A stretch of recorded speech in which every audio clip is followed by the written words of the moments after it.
and welcome to the 6th episode of VIM, the tale of immortality. We are Dicesylvania, a bunch of lovable geeks who play D&D in our own beautiful vampire English, where sometimes we make mistake. For those who need a refresh of what happened last time, it was a blast. You can check it right here with magical podcast recaps from the Book of Recollections. Right here, there should be a pop-up. I forgot to mention, 2 episodes ago, that we changed the setup for the beautiful Green Spring entrance, and we thank everyone who participated in the Dicesylvania crew who painted this beautiful astrals on the backgrounds. I am your terribly excited DM, Georgescu Karla, and we will be joining the players for today's session with Urs, also Count Bear. Hello. Karina.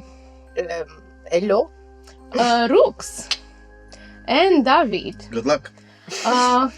We have this folklore-inspired setting in a realm with no afterlife, no resurrection spells, featuring a rotating cast. And since we like rotating so much, we're gonna start it right now, and I'm gonna invite you guys to step out of the seats. What? Oh no. Okay. And I'm gonna invite to the table. Do we leave our stuff? Yeah, you leave your stuff. I'm gonna invite to the table just Ionuț Ungureanu. My table. Let's hold the room. Oh my god. And without further ado, let's jump in the next episode of VIM, the Tale of Immortality. Woo! My episode.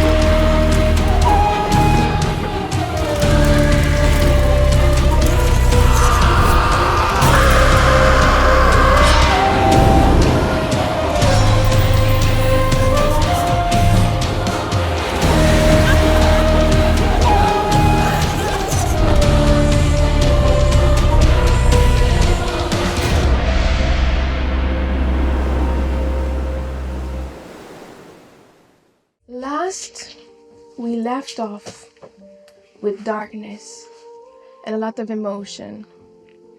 And within darkness, darkness envelops you. Envelops the whole scene with waves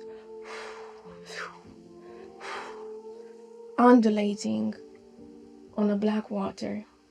And in a humble boat, drifting aimlessly, we bear a mysterious figure, silhouetted against this ethereal gloom.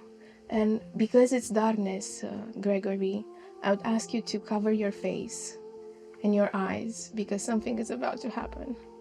And I will invite the second player to join the scene.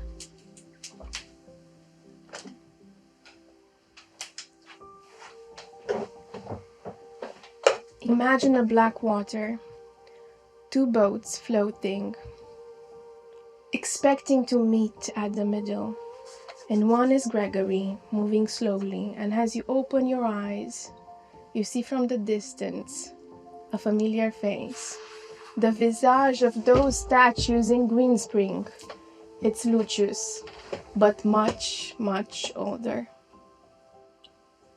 Your boats meet, and they touch each other with a ever faint and they depart. What do you guys do? Hello, old friend. I've been waiting a long time for you. How are you? Gregory looks at you and does not answer. I know you have maybe a lot of questions, and I did some questionable things. So if you'd like to hit me or anything, you're allowed. You died. Are you actually here? Yes. I've pulled some strings to be here and to wait for you. Gregory reaches out a hand. First he tries to touch the boat to see if it's real. You touch the boat. It feels as real as your flesh.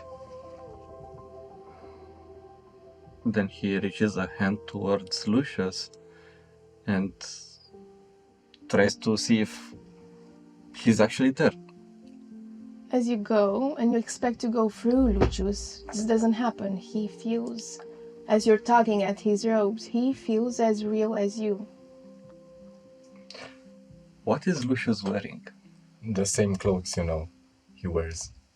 But yet again, he's much older. He's not blonde anymore, he's gray. He's in the same robes. Curious. I would expect you to continue your lavish style, as I understand you had once you traded our lives. Yeah, about that. I know it's too little too late. I don't want you to forgive me. But I felt really bad for betraying all of you, especially you. At night, whenever I closed my eyes, it was only you who I saw. And I'm very sorry for that. What do you want then? To maybe explain some things to you, to allow you to go through knowing that you did nothing wrong and that your sacrifice was actually worth it.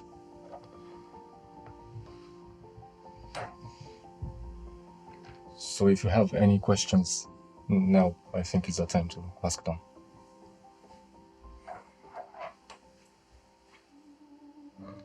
As you ponder and think, please, both of you, give me a wisdom check.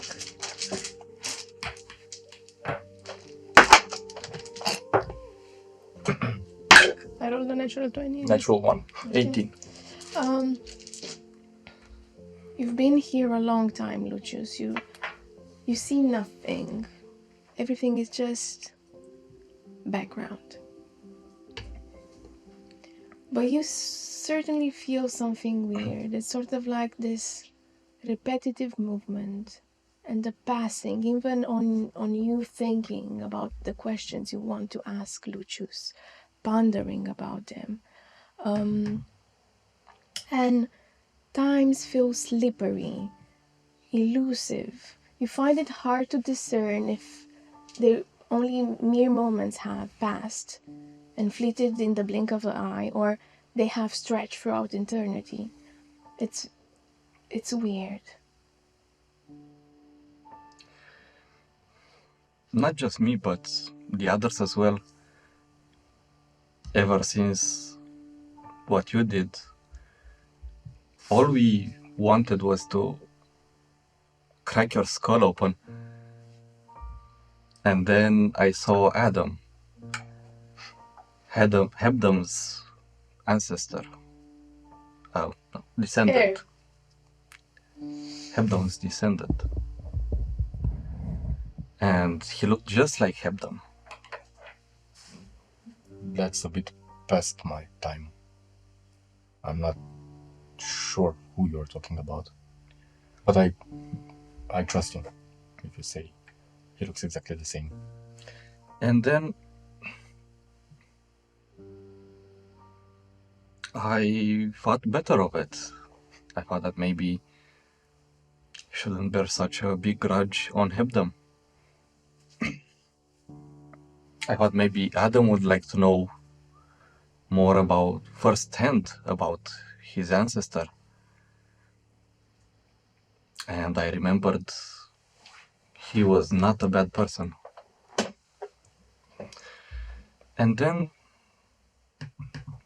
not exactly sure when, but I think I was walking and I thought of you and I started to think the same. Think that maybe No, you don't try to make what I did better. What I did is I know. unforgivable. I'm just saying maybe that's not the only side of it. All I tried to do was to make our people better, to lead them as you might have. After we teleported with Martis, we had Yarek, but I felt so. I mean, he was just a casualty of war. He wasn't. He did nothing, and I let him go. I've told him to leave, and then because I felt really bad, and I remembered how you reached your hand to help me. I said that I will allow everyone to be part of Windspring, to live better, including the half-breeds, everyone. And it got so bad at the moment that I've made a statue in your name. I've raised you up. I went there every night. I've prayed, I asked for forgiveness, and I've tried to do better. But things happened, like they always do, and things slipped from my hands. Slipped? Slipped how? After we've took the book and escaped, something began to haunt me. I don't know how to describe it. A creature in something veils a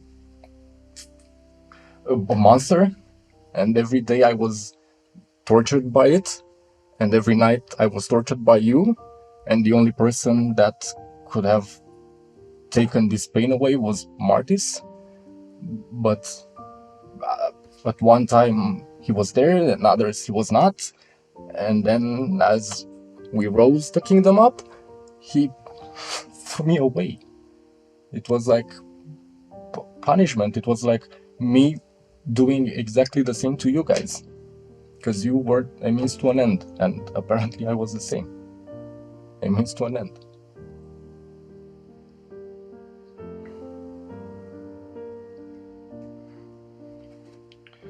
What happened to Alea? That's what I care about. What do you mean? To Patrick.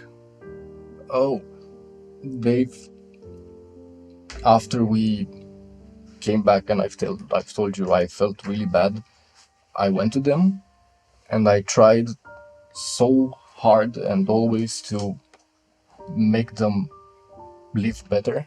I gave them new houses, I've gave them servants, and I rose them up from the slums. I never told them what happened to you. I've only said that you just died trying to help us. And I've pondered the idea of making Yarek the scapegoat, but he was innocent. And I didn't want to wage a war against half-breeds for nothing. But both your brother and your sister grew up really nicely. At least she was almost exactly like you.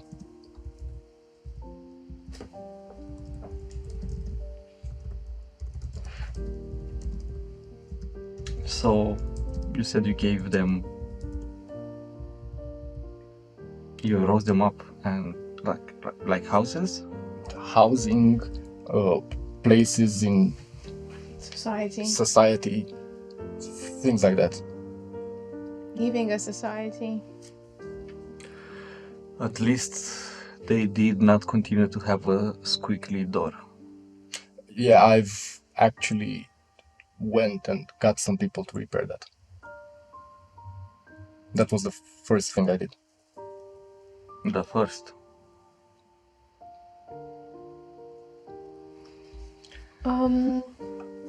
You see another boat approaching. It's sort of this rusted golden boat, and it feels ornate. It's coming closer and closer, and another hooded figure with a shrouded dark cloak sort of commands your attention and extends a hand. I almost forgot. And he reaches into his boat, and you see that his boat has many, let's call them offerings, from coins, clothes, food. And he takes a bunch of coins and he hands them to you. Here, you'll need these to pass through. I do not reach my hand. The figure continues with both hands extended, one towards you and one towards you, and it says, "On the day of the Sabbath, I demand payment for passage." Can't I wait another day? No. You're not excused. Do I still have any items on me? You look around and you realize you're not having anything apart from this plain robe that you used to wear when you were a lad in Greenwell, sorry. Why do you require payment, and what would you do with it? Why would I want to go? Go. To the other Where side. Where is here? We are dead. We are floating on the waters of Sabbath. Dead? Dead. I died.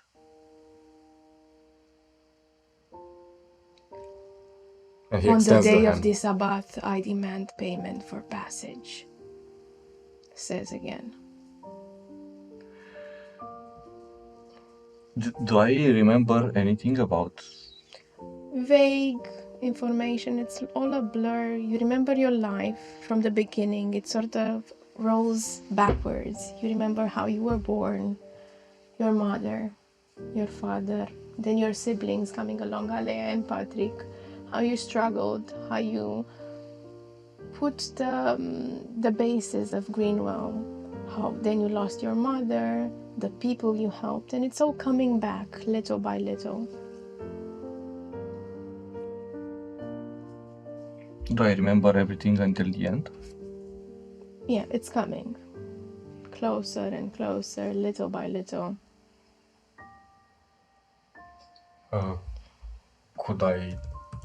Do I know if it's possible for me to pay for both of us? Or You can try. here, I have 4 coins for me and him, but I only ask of you to allow us to answer 2 more questions for him. Please. The road is long, and I demand passage. I know. Payment for passage. 2 more questions and that's it. It nods.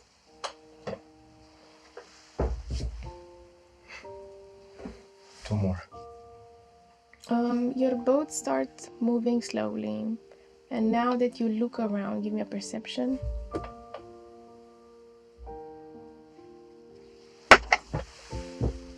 Natural 20. Okay. For a 22. You're not. There's nothing else but imagine just this bit. This black water just extending everywhere. And you see in the distance a few more boats approaching in front and beyond you.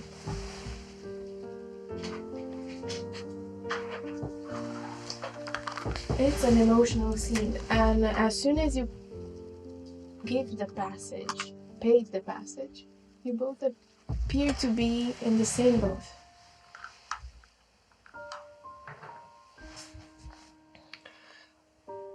I heard something strange. Wow. I had so little time once. Do you know what happened to us? I have some ideas. It's only been like 3 days for us. And what happened in that time? Once again, I was betrayed, and this time they had better luck. I died. No, it's no longer important. It was supposed to be Shaq, but he manned up, and he didn't. Yeah, I never thought he would have it in him. Too. And although it was such a short time, I heard something I'd like to ask you, and rather than lie to me, just don't answer if you can't. I don't have any reasons to lie to you anymore. There's a lineage of your descendants, and some of them have red hair, it seems. I wondered. I mean, it's Alea's choice what she did, and if Patrick's descendants met yours, it's their business, but What have you heard exactly? that's it. There are some descendants of you with red hair, and I wondered. That's the beauty of it. No, I only had one person I loved who betrayed me, and things, me going to your family and offering them that much attention had made people think that we were together, which we weren't. And instead of saying no, I perpetuated this idea in order to hide my true nature. And you must understand the beauty of this. In my last years, let's say 10 maybe, you might have heard that I've been named Lucius the Mad, because if you are haunted by day and haunted by night, you kind of go insane. And I knew Greenspring needed someone to rule. And so I initiated the meritocracy, in which people with bloodlines and merit would become kings and queens. And among these people, your niece, basically Alea's granddaughter, was there. And I've spread the rumor that she was mine in order to give her the necessary documents. I see. But from that moment onwards, I might have been a black spot on Greenspring, but your bloodline has always ruled. You were always the rightful rulers of Greenspring. I never cared about I know, that, but and I still don't. you were always a leader. And so, your loved one, was that who Martis replaced you with? Was that your punishment?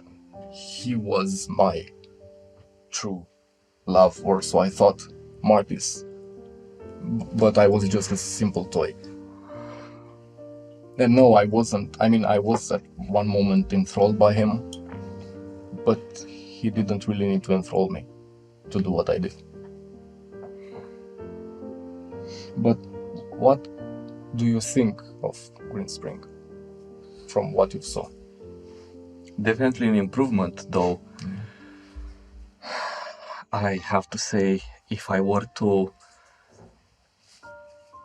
make all of it again, I would have fought for the other side. Yeah, if I were to do it all again, I don't know, I might have made a few rules, because You don't know that, but what I've seen is 400 years after you. Whatever you would have done, it may not have survived. It's their responsibility now. How is it? It's big, it's clean, It's got magic. It's got people, it's got suppression of the non-humans, it's got hate. So Everything. we grew too large. I don't know what happened. I spent way I didn't spend enough time to find out. It might not have anything to do with you. It might have just been something that happened and turned things this way. And it's for the better. I think that's what you need to know, but maybe I wished more. And how are the others? Maybe you as well. How are the others? I don't know. And as you say, I don't know, suddenly you reach a flat surface beneath your boat. You reach the end of the world. And before you see the astral sea, not of water, but of cosmos. And as soon as you reach there, you hear coins, the sounds of coins flickering, and a ghostly gate appears underneath your boat. And your being, your very being is being turned, like the whole universe flips over, and you become aware of the fact that the boat is just holding you in place from not falling. But apart from this, you feel that you're hanging upside down. You're mindful of it. You're aware of it. And you look around. The landscape is bizarre. It's like a kaleidoscope of black and white colors and shapes, defying laws of nature. There's things there you can't comprehend. Your boat is still gliding, but not on water. And in the distance of this strange realm, you see like this gargantuan beam of energy, massive, expansive energy just radiating from hundreds of miles in the center of this landscape. It's so big that you see it from afar, and it pulsates. In front of you, other boats gliding. Behind you, other boats coming. What do? I extend a hand to Gregory. I think it's time for us to rest. And I look at your hand and I reach it, take it, and I look at you and say, I must thank you that you did in the rest of your life everything that I should have done, and it's only been 3 days for me. You suffered a lot longer than that. Thank you. I need to hear that. And now we witness the two figures holding the hands in the boat, just being destroyed, like particles being sucked in towards this gargantuan beam. And then hundreds of boats floating, hundreds of human beings, hundreds of other beings, people just evaporating slowly by this mass energy. The last thing that Lucius does is to close his eyes and finally feel at peace. What is your last thing, Gregory?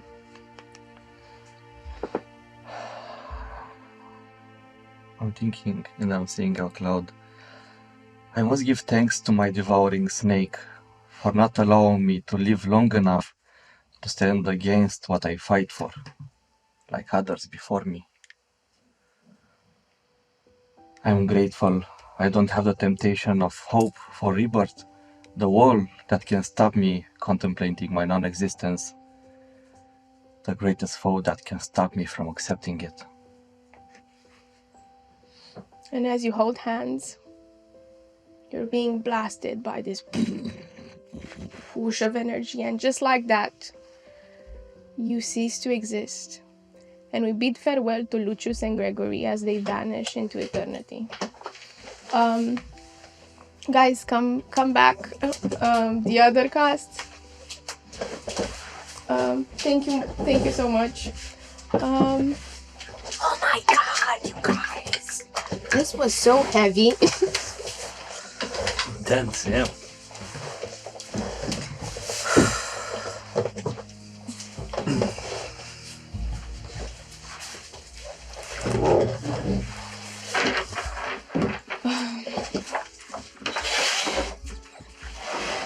So Gregory died. You don't know You don't this. know that. So, be mindful No, of the to meta. meta. None of this happened as this is the 7th day of the week, the day of Lunai, and we are still at the Silent Bay Inn. It's morning. Dawn creeps in, the 6 hours of dawn. Let's change the lights. The 6 hours of dawn, it's creeping in and coming from the midnight. It's you're in the Mercury district in the cloud, and it's peaceful. You slept in feather beds. You slept so wonderful and so blissful. You dreamed of nothing. Some of you drunk, some of you after having chats, some of you after bathing in milk. What do you guys do? I'm gonna wake up to the sound of nothing and just go like, the roosters. And I go and unhook the 2 roosters that I let hang and let all the blood collect underneath it in 2 vessels and go to the kitchens because Adam promised me I can do that. So I'm gonna go and quickly prepare if they would allow me. You go into the kitchen and you see like the most pretentious waiter. What are you doing here? Like he has this even turned in mustache. I spoke with Adam Hebdom and he allowed me passage to cook freely at my will in your kitchens. I don't know. I mean, he turns around, sees no one, like he's looking. Give me an insight. He's looking for something. It's a what? No, wait. I forgot my. It's 3. You think no 4? You think with that roll, you think he farted and he's trying to hide it? I do like this. I would do like this, but I have 2 roosters underneath. Look, do you think I want to sit here all day with these roosters under my armpits and the blood as well? No. The blood is spilling on the carpet. It's not. Stop freaking out. I know what I'm doing. Why do they have persuasion? Persuasion. Blair, touch my dice. It's a 5. I need a new dice. Oh, no. I'm sorry, you can't go with these filthy animals. Have they been checked? Maybe they carry disease. Please do it in your own leisure time, not in our kitchens. But I was promised. Do you want me to go above your rank and... what's your name? My name is Pavel. Pavel? Do you want me to... Pavel Branch, do you want me to go to your supervisor and eat supervisor up to the top and then look at my hair? Huh? Think, Pavel Branch. Think. I do not care of your hair coloration since you're indeed not a human. But I will go also talk with my supervisor. I ask of you go do the same. Also, maybe like if Hebdom himself could come here and just... This is preposterous, mais c'est pas possible. Just hold this till I go to talk to Hebdom. Persuasion. Fuck me! It's a 3. He says, okay, sure. He takes them and you leave. Yes. And as you leave, he's putting them in a basket. Do you have perception? You can sit. Way better. It's a 30-20. Tirade. Dirty 20. Yes, you see it. He's throwing them in some I baskets. go collect them back and say, who of you I remember this Pavel branch? And I go with a basket. Knocking very early in the morning at Hebdom's door. Oh, you wake up being someone is knocking very furiously at your door. I would have probably been now just washing my face, putting on my suit, and be like, yes, who is it? It is me, Geneviève Lefebvre. Lafevre. I open the door. You see me Hello. holding a basket. Good morning to you. Do you remember our discussion where you agreed to let me cook in this establishment's kitchen? I did spoke with what's the person downstairs. What? They did assure us you would be But wait, admitted, but seems like you But are well, quite. apparently Pavel Branch thinks otherwise. Will you accompany me? Fine. Thank you. I appreciate it. Yeah, I grabbed my robe and head downstairs. As you head downstairs, you see this individual that is very, pretentious looking. He's not the one you talked with. And he says, "Oh, I thought maybe she's lying. I'm sorry, sir. Have you given the consent of using our kitchens?" I did quite indeed, and on top of that, if I may add, you know that on this blessed day of Luna, it's one that it, let's say, sets trends for the remainder of the week. And how about you experiment with her cooking, see how it goes? Might be favorable for not just today, but for the entire month, the week. Pavel, what do you think? My supervisor says, as you know, he's resting as the other staff because everybody's resting on the day of the Luna, so they can do the rituals and the exploration and the partying at night. Well, even more so if it seems that the kitchen facilities are not that busy, so how about will you allow this lady? And If it's for you, sir, Yes, Adam, indeed. Hebdom, of course. Please. And he shows you in, and he shows you where the good pots are, and the secrets, and the spices, and the condiments, and the trapdoor with the sort of magical enchantments that sort of do the sous vide technique. Oh, nice. They look like bags of holding, but translucent and with a bit of sparkly pizzazz on top. What do you do? I will thank both of them. Thank you very much. I'm glad we could resolve this conflict.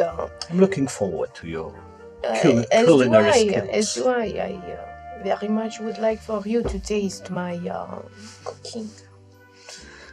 Yeah, and then she starts, because she early separated the roosters from the blood, she would put the blood in a pot, and then the roosters, she would pluck the feathers, the ones that are left, because I did that a bit in the bathroom. I would saute the robust roosters in a combination of olive oil and butter until it's golden brown. Then I will cut some aromatic herbs such as rosemary and bay leaves. I will put the mixture with the pot in the pot with blood, some red wine and truffle oil, and then I would let it simmer low and slow, and allowing everything to mend into the rooster. That sounds very exciting. You may roll me a dex with your proficiency bonus. Okay. Adding to it, not dex. It would be, I think, let's say sleight of hand with your proficiency bonus, to see what can you do. In the meantime, No good number, it's 18. 18. With an 18, it's quite a good roll. It's not the best meal you have ever prepared, but it turns out very nice considering the fact that you have been time jumping and going through a terrorist attack and the fate that your family might have all died. It's all very emotional, and this shows a bit in your excellent cooking, but it's still very good, like above what you've tasted here. And is Hebdom still lingering? I would stay there in the saloon or in the main hall, probably just ordering tea or something. Well, also waiting for the others. I will pack one of the roosters, and then the other one I will put it on a plateau and go to the salon and present it and say, "Voila, this is coq au sang, my favorite dish. You want to share it with me?" Of course. Curious. Start eating. It's very good. I'll It's take a few delicious. bites. It's exquisite. It's something a bit, like you're tasting a very exquisite dish in real life. It has these flavors that hit you, you're not familiar with, and it's sort of a bit wrong because you have never ate a bird that was attacked infused with blood, but it's so delicious. I'll say the content of this meal feels like there's an entire microcosm within it where each of the flavors intertwine to give it such a delicate flavor and aroma. Good job. Thank you, kind sir. Sir, your words hit me here in my heart. It warms me, and it makes me think of the reason I become a chef. And as I cook this, it's the cook street where I get me, both, and Hebdom to temp HP for the duration of 10. Ooh. the 2. Oh, two. Two temporary H To points. temp HP. Cool. And as you do this preparation and waiting and drinking tea, you may also do the reading for today. You did it last night. During the night, yes. I remember now. What do you guys do? Who wakes up earlier than the other? I can go first. Mhm. Okay. So, you see Kate still in her bed, tossing and turning. She's not yet awake, but when she does so, she's panicked. You see sweat dripping off her brow until she realizes where she is. She feels the smooth sheets. She feels the soft mattress and pillow, and she just leans back a bit into the bed. She's not used to having a comfortable bed. When she did sleep, she'd always sleep one eye open and most likely on the ground, maybe with some leaves or something to make it slightly softer. And because she didn't profoundly sleep, she didn't dream. But this time, she had a nightmare, actually. She kept seeing Yarek in the Bespoke tribe, and beasts kept chasing him, and she was just out of reach. And this time, it was not the... I think he was a bear folk who was chasing him. Not the wolf folk, not Bodolf. Not Bololf, but it was Shaq who actually managed to catch up to Yarek and to kill him. So that's why she was shaken, because she didn't get to him on time, and not knowing what happened to Yarek was also on her conscience, because she went along with his idea to go into the Bespoke tribe to loot and they felt confident enough that they would be stealthy and nothing bad could come of it, and all she got was this lousy map that brought them here. So she tries to pull herself together. She goes to the sink to clean her face. What does she see in the mirror? How does her hair look? Now a good 10 hours have passed, and your hair used to be this long. Shoulder length. Yeah. Now it's grown until here. It sort of has this spiky vibe where it's Cool, in between. punkish. Yeah, punkish. Nice. But it's growing. Yeah, Pixie haircut. yeah, exactly. And she looks into the mirror. Like, I think I can sport this. She's feeling a bit more confident. She's trying to calm herself down, and she joins the others downstairs after she puts on her clothes. Morning. Morning. Oh, something smells appetizing. Did you do this? Of course. Wow, can I have a taste? Sure. Do you have enough? I think that by now it would be like almost finished and you could see the bones, but you can taste like some of the meat. You can I'm used to scraps. Thanks. Yeah, Some but of mine. no, but I think I'm thinking of this mechanically because I have only 2 treats per day. Oh, okay. that you can No. reach me. I just want to taste. But I can go and make you something fresh that you would enjoy. What's your favorite dish, Kate? I want to spoil you. Do you know, I don't think I've ever thought about my favorite dish because we didn't eat much. We'd sacrifice a chicken now and then, but The ingredient, maybe? You like poultry? yeah, sure. I mean, it's familiar, but surprise me. You seem to be good at this, so Have you ever had probably not. Most definitely not. omelette du fromage? What? I have no idea what you just I'm said. gonna make you some. What? Wait, what's it made of? It's made with eggs and cheese. I've had eggs before. I haven't had cheese before. Well, let's hope you're not lactose intolerant. Well, wait, what's lactose intolerant? I'm gonna What's go. lactose? She's gonna sprint to the kitchen. You see Jen just Am I going to focused- shit myself? Is that what it Focus is? just going through the kitchens as something is coming knocking on the window. It's like this dark indigo hand that has a face and knocks while also holding a creature on top of it that does a and just like turns, the creature falls in and just does this wiggle dance, and you see it's Shifty. It's shit. Okay. Do I see? I mean, it draws our attention, right? I don't have to roll anything. No, Okay. Okay, I go to the window and gently let it in, but slightly curious on why it has a dead squirrel. It doesn't have a dead squirrel. Or It's a creature. it's a You creature. don't know what it Okay, is. yeah. It's open. You open the window, and the window doesn't squeak, guys.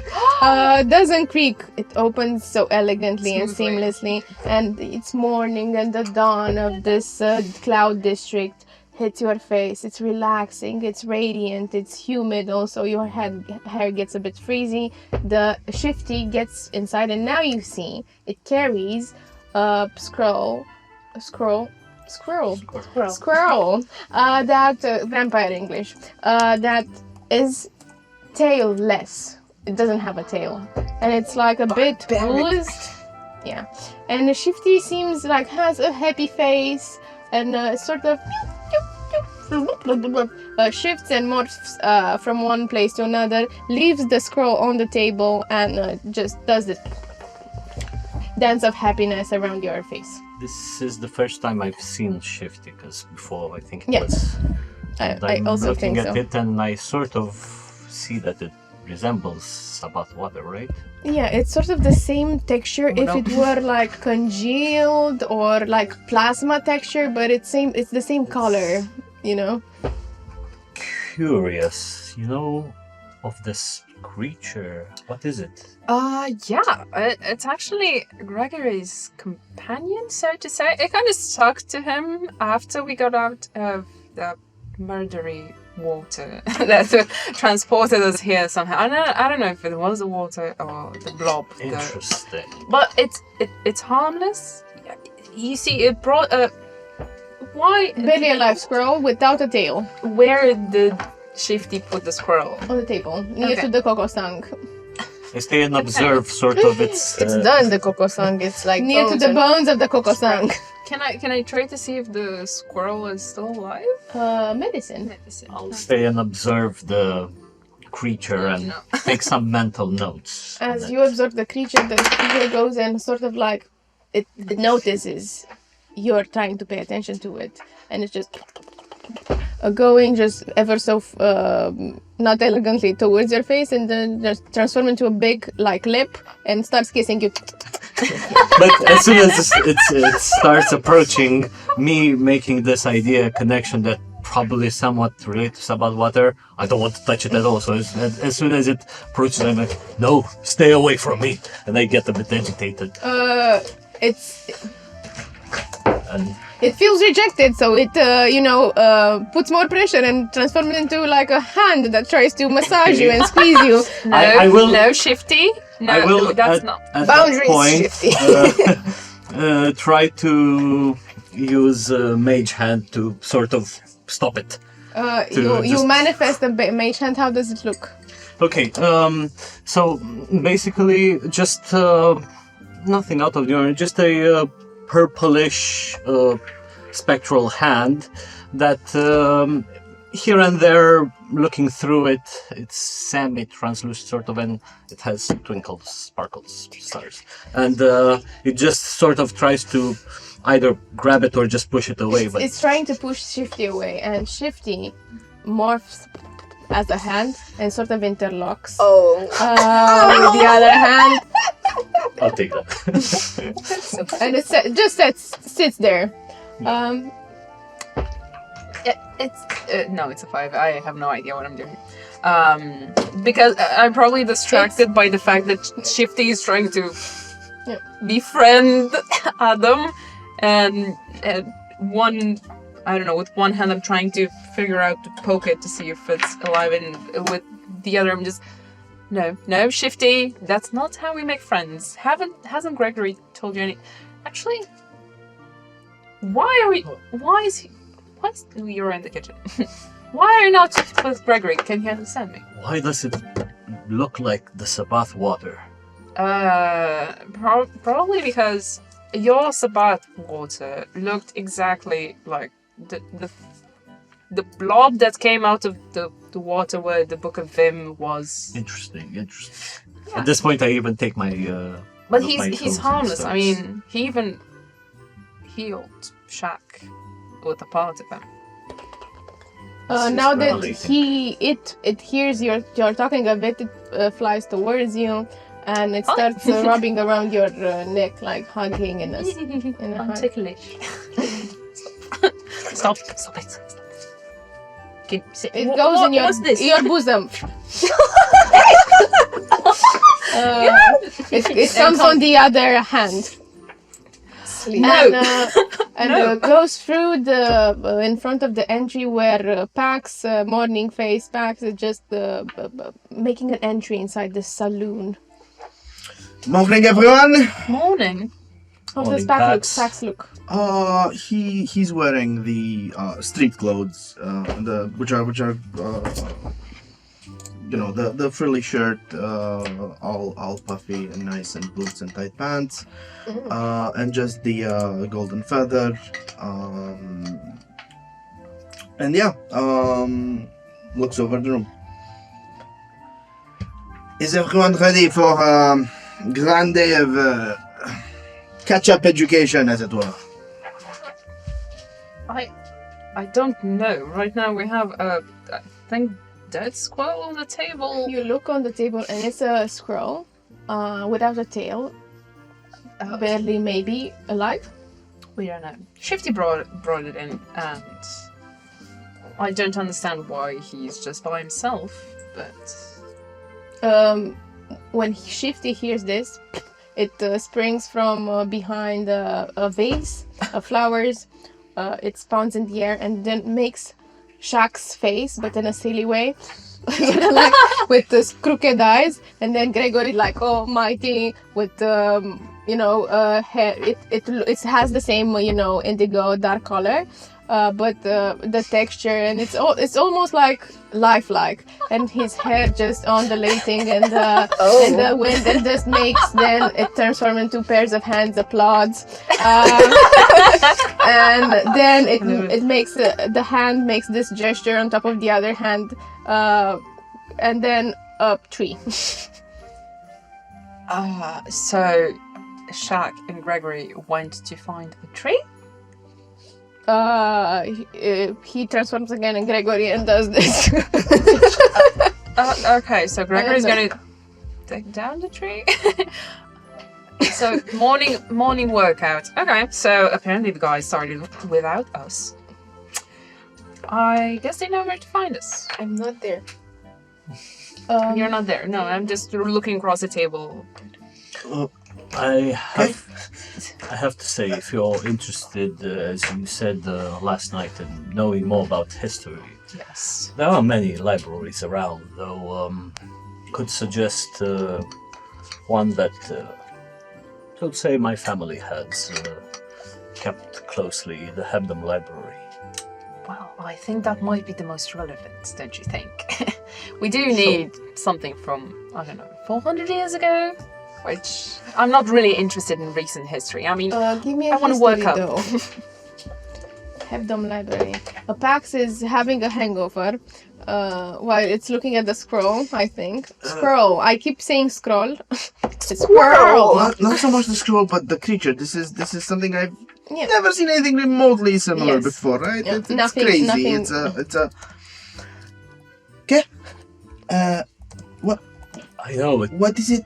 I don't know. It tried to Doing? touch me, but looking like the Sabbat water, I don't want to get anyone near. Okay, so Shifty is the nicest creature around, so he's not dangerous. He actually revived Shaq. A bit of a waste of What Shifty. is it? Shifty. Where?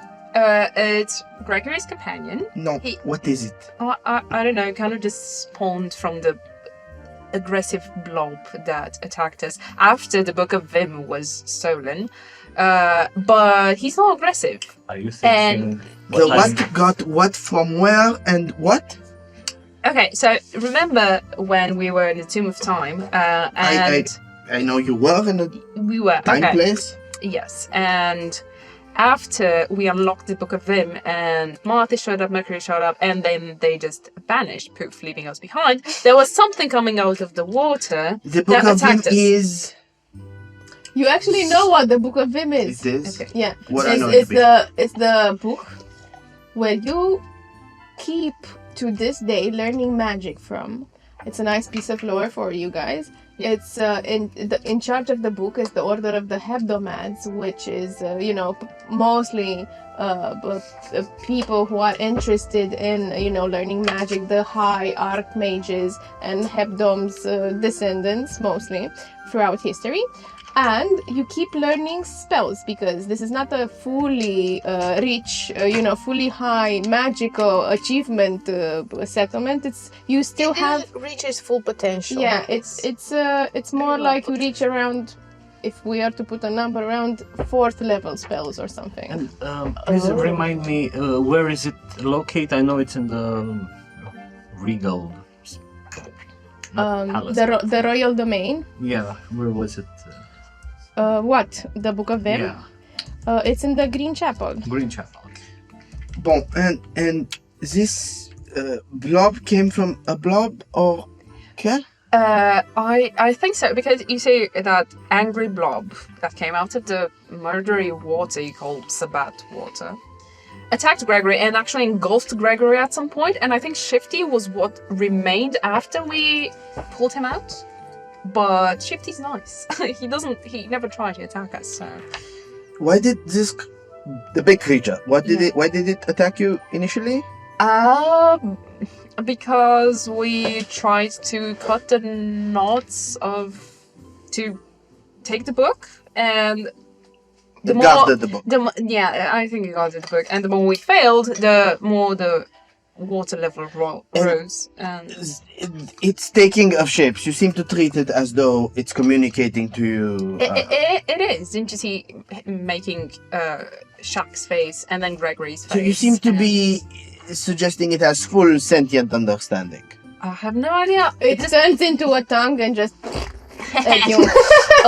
We met this creature a day ago, 2 days ago. So- it points. But you fully trust it. days. But you fully trust it because it helped you once.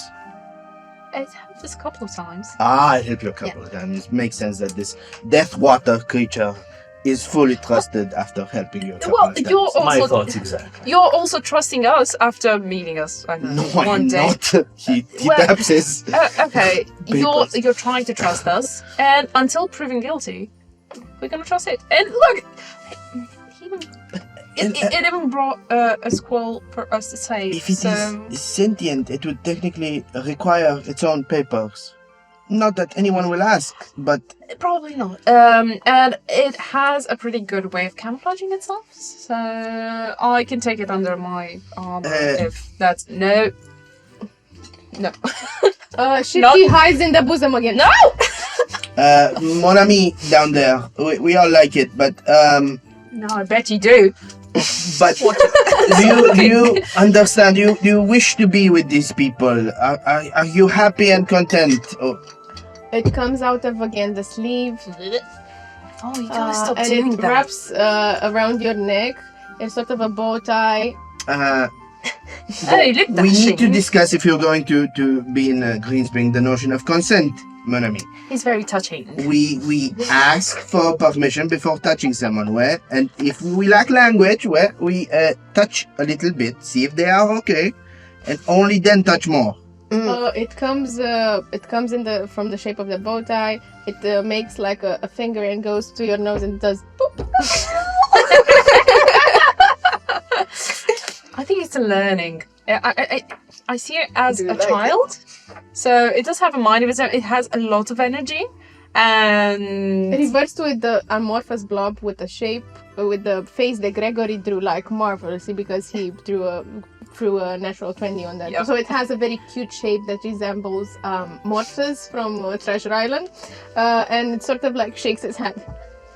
I it's adorable. detach it off my neck and hold. It's It's already off. detached. It's It's off off your it neck. went, Yeah. okay. Teach it consent about touching. Where if it's so touchy. it wasn't mine. It was Gregory's. So yeah, Also, sure, I can try. probably try to keep it concealed. I'm not sure how a priest of Sabbat would react seeing such a thing. Of the city guard, Yeah. or anyone who's ever sent their Indeed. dead down the Sabbat, or anyone Okay, afraid okay. of. Yeah. Mm-hmm. Oh, I think I got it. And since he's taken a liking to my, inner garments, I think I already have a place to hide it. And nobody, I hope, will check under there. Unless they want to get caught. Reverse psychology. And now is a good time as any. Genevieve will sprung the doors open and say, "Omelette du fromage." Oh, you came to. I didn't make for you. Be right back in a jiffy, and leaves you the Genevieve, plate what is it you're doing?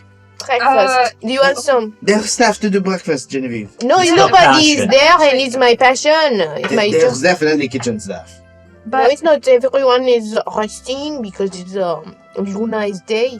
No, but you can have them cook instead of you being the guest and them being the staff. Yeah, but but it's if my she likes pleasure, it. and the food here is shit. And she smiles again. Okay. I cook way better, believe me. What's your favorite dish? You've been through a lot. Are you sure? This is how I process stuff. Don't take this away from me. Yeah. More. Processing food, for processing feelings. What's your favorite dish? I'll take your recommendation. Just give me something to work with. Sour. Make it sour. Make it sour. in his image? Of course. And I And go back. this is a good time of it as any, as Jen sprungs to do something sour in your image, and against the window, you see knocking against the window, letter. a enchanted letter that radiates purple. Open the window. You open it, I unfold it. it flies inside. No one's on the street, guys. It's very silent. It's also the silent bay, but yeah. You open it, and you give me a D4. Roll on, please. Because I can decide. I like to play D&D. When I can decide, I can make you guys roll. Okay. You receive a letter from the ones that you wrote yesterday in your bathtub, and it says this. Oh no, it's not. It doesn't say this. Oh my god. It says this. While he's reading, you asked me to Yes. roll a history for the Purple University. For the Hebdom Library.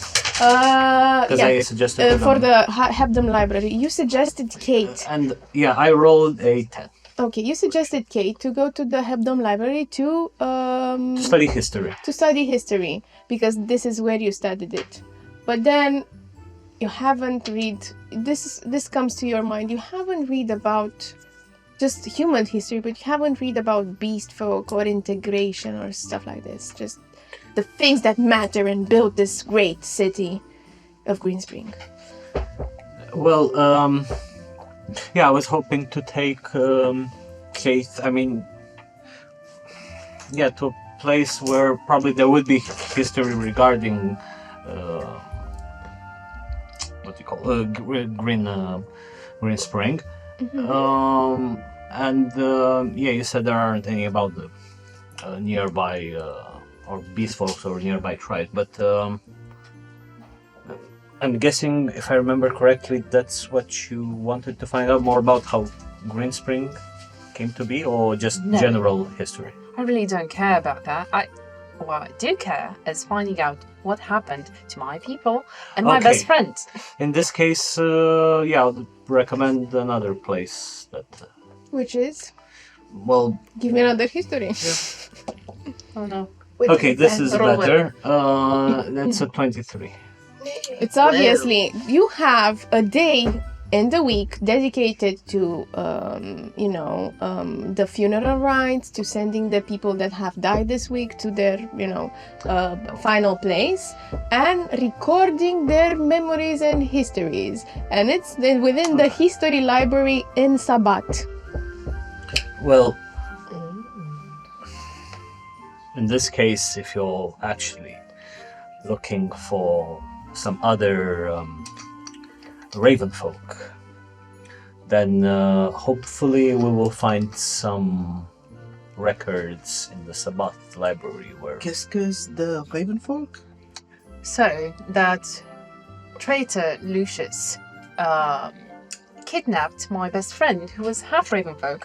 I was part of the Corvus clan, who was led by a Ravenfolk, and it was a safe haven for all the mongrels, as we were called, half-breeds. When you say Raven folk, it's a nom de guerre. It's not literal crow people. No, literal crow people. Oh. And Yarick was half human, half crow. Oh, you call them Raven. shifters nowadays. Ah bon. shifters. Then probably we might find some Hence. records. And you see the. But you are raven. not part shifter. No, I'm half elf, actually. But you used to roll with the shifters. I was a part of the clan, yes, because I was, well, saved as a baby by them. Ah, And bon. every half-breeds were welcome there. Shifter raised. Bon.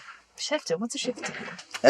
These. That's what you call them now. ouais. I guess it's a better name than mongrels, so I'll take it. So maybe we can find at the Sabbath library some records of old shifters who might relay history to. Well, everyone had questions about the past. So if you can collect the gentleman, we can start with that. Because by the end of tonight, I'd like to draw a conclusion to your arrival here Okay. and what comes next for you. So, one What thing- gentleman are you talking about? The gentleman. Has anyone... You said the blob said they're walking out, or... if I understood Shifty correctly, I think Shaq and Gregory went out in search of a tree, and I don't know what Gregory intends to do with that tree, but I wouldn't question it. So I trust Gregory. I don't necessarily trust Shaq, but I guess they even themselves out. Monsieur Bosom Dweller, are the gentlemen anywhere nearby? It comes from the bosom. And I spill a bit of water when he does it because I Then didn't it goes in your bosom and hides there. I didn't know. Persuasion. How does that happen? 17. But he goes under his shirt. That's the way he And with the communicates 17, he pulls from one of your, how do you call them? Sleeves of pants sleeves, like all the way down. Comes back and, what did you ask again? Are the gentlemen nearby? Makes a cute face and does. Could you perchance call them for we are leaving? It goes out the window. As he goes out the window, Right. Genevieve comes out the door. Once more. Hopefully the final one. And she puts in front of you a glass of something like a big cup and say, "This I call the parfait. It's a layer of yogurt and some fruit like green apple slices and berries and with some honey and granola on top. It's sour. Just like there you. is great hubris to calling something parfait. Taste it." It is parfait. And it's sour, but the right amount of sour. With, if you may, how does it taste? Well, it tastes like yogurt with honey, granola, berries, and green apple. It's exquisite. It's fresh, it's refreshing, it's for breakfast. It is exquisite. It is fresh. It is for breakfast. Amazing. What about the omelet? You should try this, whoever else wants to try. You have an omelette. I have an omelet. Do you eat it? Of course. I mean, I tried to smell it first. What does it smell like? It smells Is it of like you have ate nutritious things before, and especially when you're hungry, this like this calling. But this one smells, I don't know, it's like Appetizing. yeah, very appetizing. Like you remember the time in childhood whenever we were little and we ate like things because we wanted to, we had to live and the parents forced us. But when that sweet thing came, it was like begging us to eat it. This is the feeling that you're having. Okay. I am definitely enjoying it and seeing that cheese just... Yeah, this Stretch. is the first time you see and taste cheese. Yes. You want me to roll for lactose intolerance? percentile. No, I mean, I think it's the first time I'm having some... actually, You can roll a percentile. do I want to do that? I want to shit myself throughout this campaign. or avoid cheese. Don't do it. Only No, if you think it's fun. I'm gonna roll with it. Just I like it. I enjoy it. Like that. Our slimy friend will be back. Where? And as you mentioned We- this, it pops on the other window, turning around, that it's open. On the light morning sun. And it carries a letter. And sort of like the key through Shaq's and Gregory's room. Bring it to? Who's it bringing it to? In the middle, it's like up for grabs, whoever wants it. Next to the dead squirrel. It puts it next to the squirrel it's... Oh, great! It's collecting gifts. and Is this for cooking? And I point at the squirrel. Then I just... We have to heal it? I don't know, maybe. I don't... I'm not even sure it's that. Okay, So- let's figure this out then. Okay, you take Let's- it, and I take the scroll, the letter. What does letter? it say? It says the following thing. I send you a drop. I'm not reading letters for you anymore. I want you to read them in character. Okay, let's see. Oh my god, this scribbling is horrid. Okay, let me adjust my invisible glasses. Myself and Gregory have some personal business to attend to and require privacy. Okay, no judging there. We would return in a couple of days maximum. Leave your location at the front desk so that we might find you, Shaklashak. Oh, that sounds like him. A couple of days? What can you do in a couple of days? They're super intrigued. I want to know what they are doing. Jack is out there without documents, and they just got here, and they wanted to, and... It's very rude of them to betray your trust like this. What? I don't really trust Shaq, but he is pretty good at concealing himself. But last night when we were speaking, they were like, yes, we will all go investigate the libraries. I know. And now they need a couple of days? Honestly, I've seen Shaq and the way he looked at Gregory, so there was something It was a definitely sexual there. tension. Right? Although that they can resolve in their rooms. Yeah, but they don't know that. Maybe. They don't know what sort of judgment is around this place, so maybe they They need to be alone in the mountains. They eloped. Oh my God, this is so romantic. Where only the breeze of the mountain tells them of the man who they might share. The breeze of the mountain tickled their balls, sure. That was the narrative you seem to be suggesting. Maybe. They said privacy. Did they have a thing? Well, do you remember when Shaq picked up Gregory and he was like staring deeply into I his thought eyes? they were going to kiss. Yeah, but they didn't. I There was always rooting for them. Yeah, it felt like Shaq was always sniffing Gregory. but- It was. I caught him doing this, like with his little flat nose, like. Okay. It's safe to say that whatever they're doing, they're big boys and they can handle themselves. So how about we say We where respect we're them, going? yeah. Do you know where we're going? Yes. Another letter. Oh, okay. And this one looks official. It's a Harry again. Potter situation. Yeah, it is. Magic opens it. Opens it, and you get this. Continue. But before... You have something in your beard, darling. I don't have a beard. Oh, some cock in your bed. Yeah.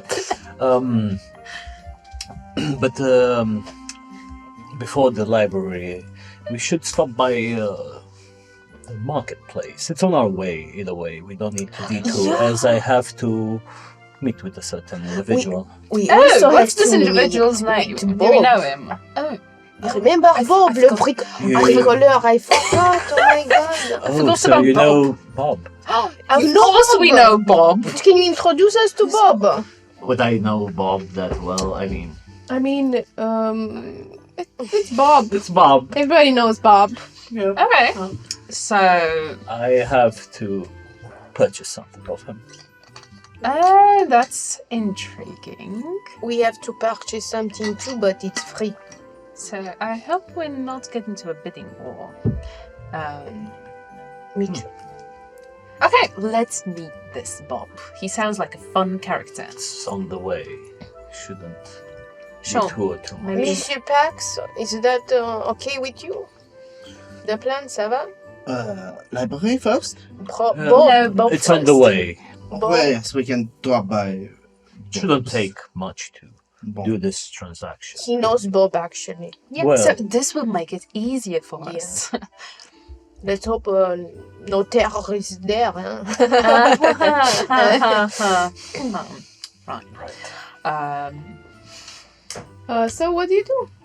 Pax is really reading that letter with a And frown. he's already magicking a response. You see another scroll is floated up besides it, and he's gesturing as words appear.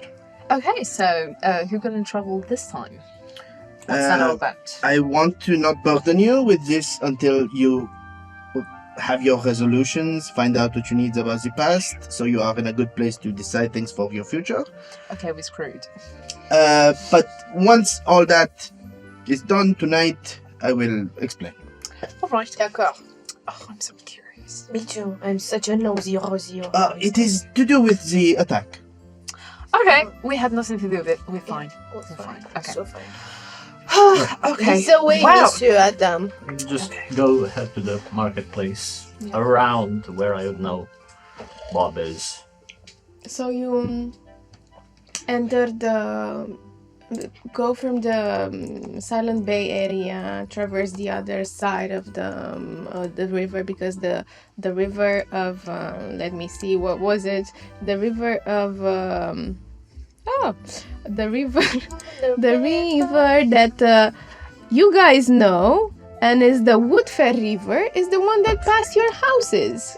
And you're on the other side of the shore. You're passing the shore and into the Grand Commerce Center. And there you find that almost none of the people are on the streets. It's very empty. But Hebdom Adam knows exactly where he's going, and he finds him very fast.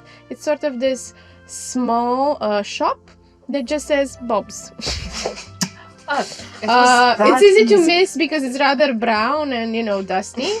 And you enter The shop, no? the shop. That's Wow.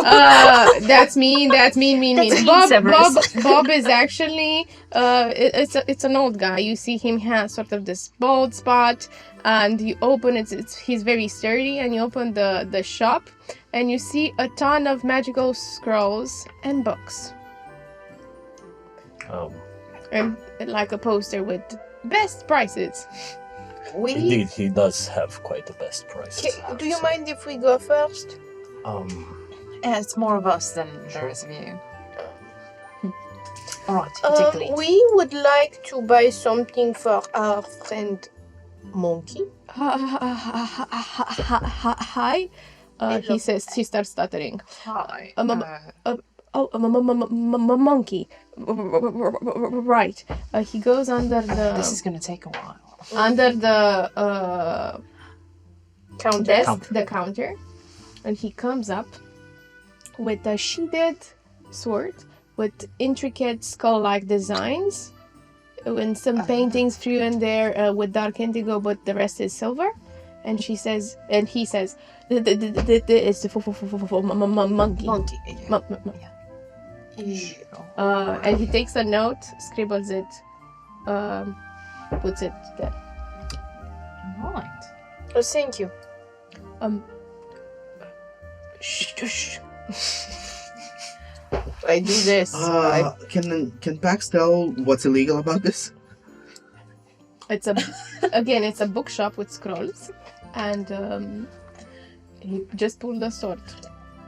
You don't know what's illegal. Right, I try and analyze this. Why this man seems to be Insight. acting like he's obviously no idea. 3, Yeah. just a weird guy. Maybe a weird guy, and maybe just monkey wanted to take a piss, and make you like deliver, do Glovo basically, do Uber. Yeah. This is what you think. Solo delivery. And Bob, for me, I'd like. You're outside, right? Oh. Because he wouldn't have done this with you inside. Oh, I think. Okay. Well, let's in say this you were case- checking some scrolls in the.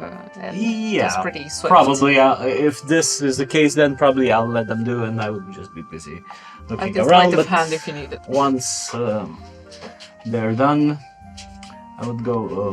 Hello. Hello, sir. I'm just here to buy a scroll of mage armor and some magical paper and ink. He gestures in the air, just they fly by. They pack in this tight brown bag with Bob's very lame logo on it. He hands it to you. Bobs. Exactly. But his spelling is right. So he hands this to you and he says, should I put the bill on the Hebdom family? It's fine. I'll pay right now.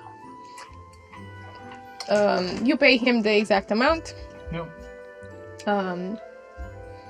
He takes it and bids you. I'm gonna do the math Okay. afterward. Yeah, you will let me know afterwards, but I have enough coin to.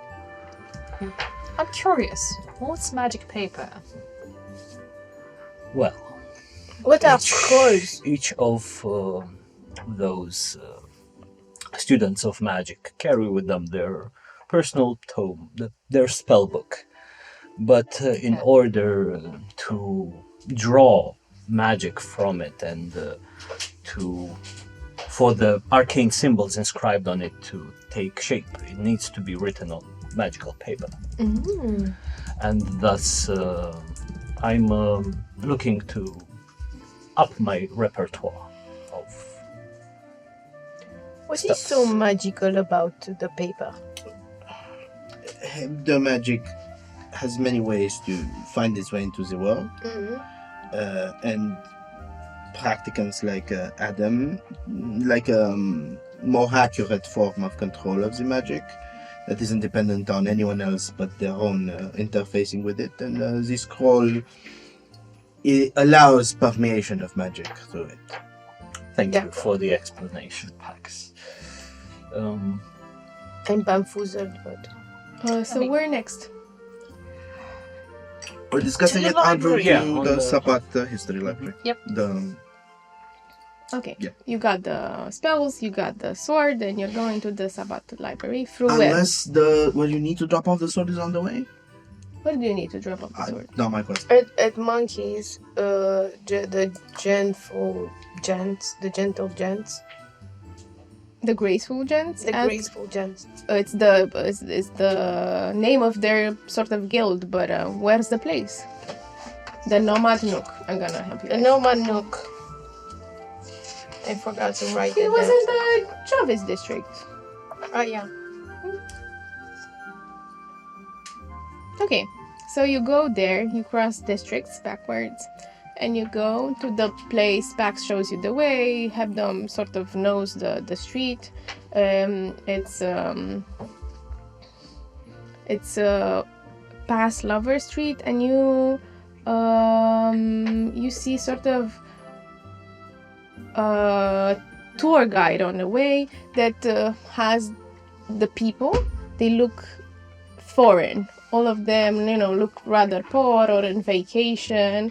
And it's a tour guide. He's a Luminite, and he's has this obnoxious feather and this big hat, and has this singing voice and says, "This is the Jovis Street. It's full of the best shop and bustling with magic items, and it's rumored to kindle love in the hearts of those who visit without a partner." And the crowd goes, "Oh, interesting.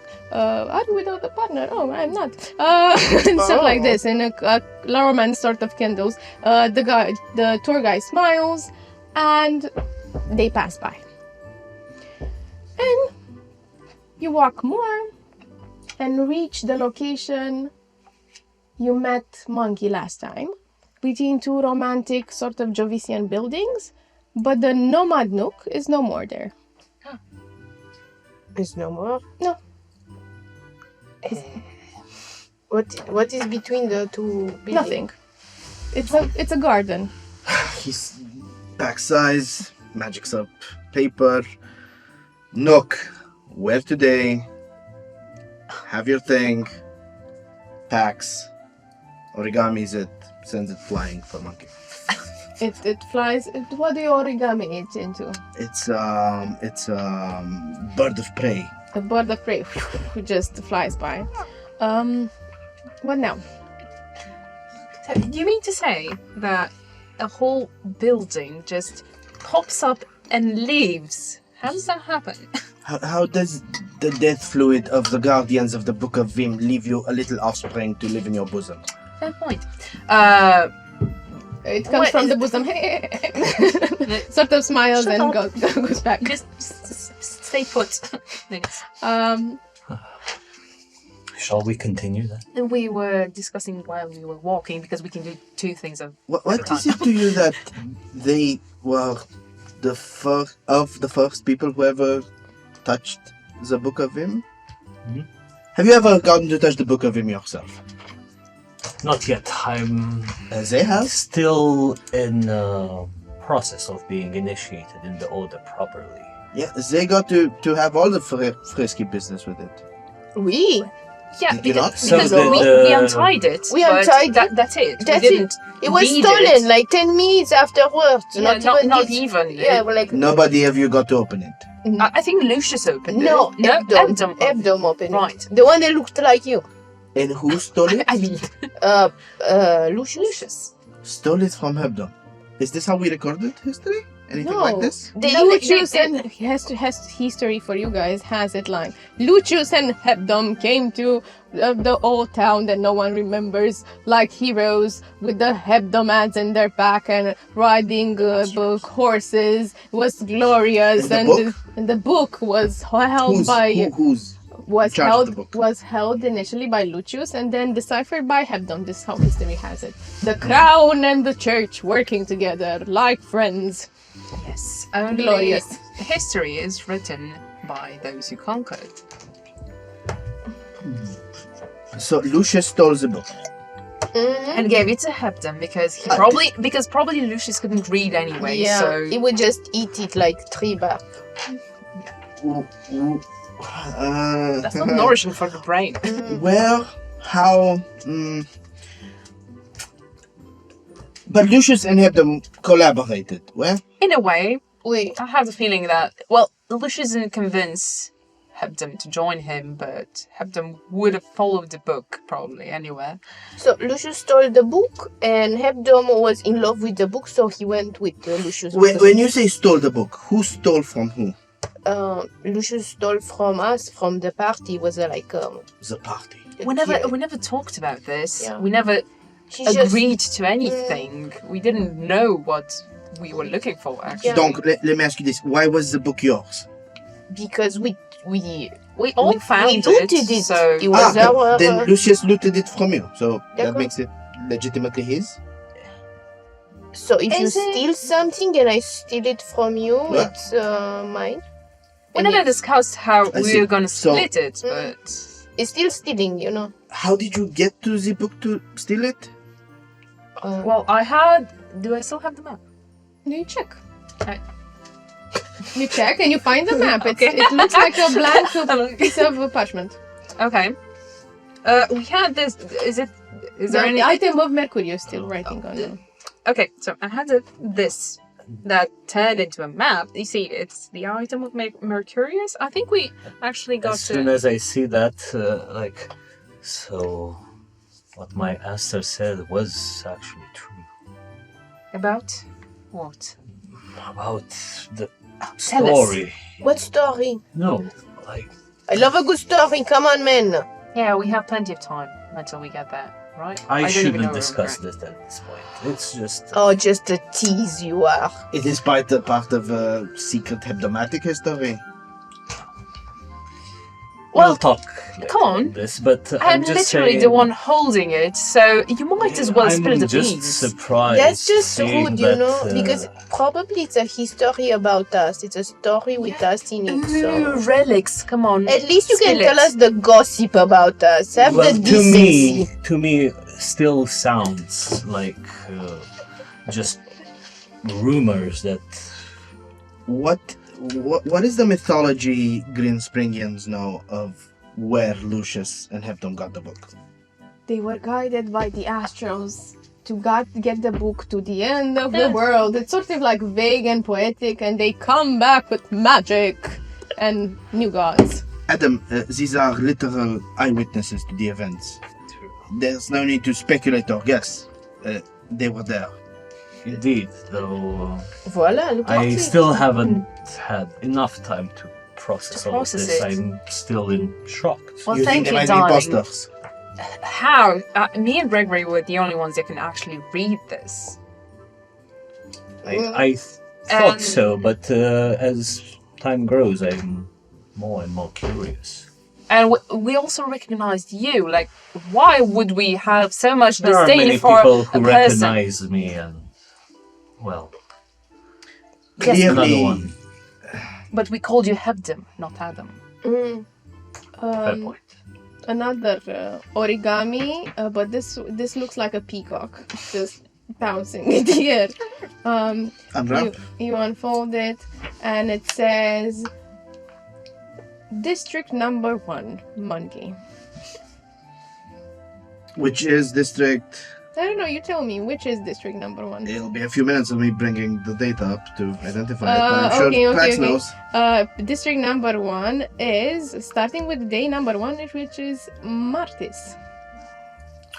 So we check if... The hillside district. So we're in Jovis, so... You have to go back to Mercury and anti-clockwise. But isn't it... Map is on Discord, guys. Check it. Isn't it shorter to go through... the Royal Domain? Through the Death District. And then... So it's... To Martis? The Augury District is here.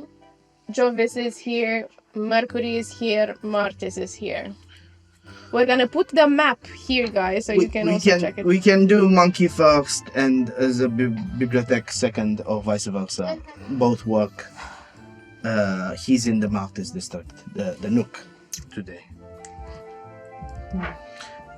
But, Adam.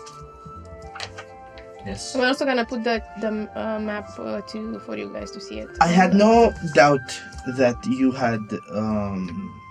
that you were on the up and up until this morning, when the two gentlemen, who apparently clearly had day-long plans, left upon bedtime, telling us we would see each other in the morning. Now, clearly they had something to hide, which they've gone in to do with the tree or whatever. But I also find it very hard to explain many of the things they've said and shown otherwise. They'd be most excellent of spies and actors to pull this off. Indeed, they would. Plus, as you said, history left quite a few details out of the story. But that even me, per se, I did not believe. And where did you get the map to the book? Well, me and my best friend Jarek, who got kidnapped by the beast folk and then by Lucius, looted it from the beast folk tribe because we were cocky enough to think that we could actually pull it off by ourselves. Do you know where the beast folk had it from? Sure, because we visit them for tea every weekend. No, of course not. Would Shaq know? I have actually no idea, because we didn't really chat. But you and him seem amiable. Right, I actually wonder what gave you that impression. We don't really suffer one another. The only reason I tolerate him is because Jarek told me that Shaq actually tried to help him escape. I don't trust Shaq. If you were guessing where the gentleman went, what would you guess? Gregory and Shaq. Well, is it actually the romance on the mountain, or... I don't know, And maybe we discuss can... this starting to move. Yeah. And as you start to move, you go through the Mercury district, the cloud. No, you're going to the Nook first, or... Nook first, or library? What do you want to start with? Maybe let's go to the Nook, because we can unload. Okay, d'accord. As you go through the Nook first, you... I will shortcut through the Royal District. Okay. It's not necessarily a shortcut. No? No, you have... I mean... Not necessarily. If it's not, then no.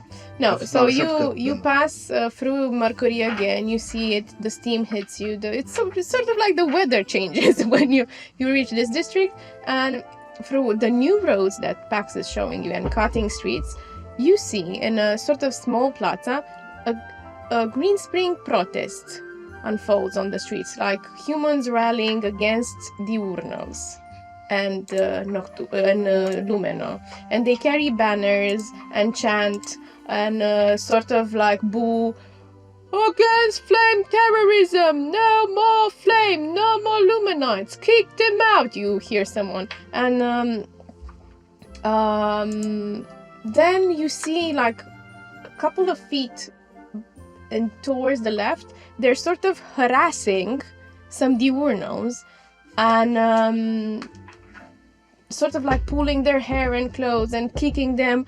And you actually recognize one of them, and we're gonna take a break. Cool. We're gonna take who indeed. We're gonna take a break. If you like us, subscribe, comment. It helps us. Check the ads. We're gonna be here in a few short minutes.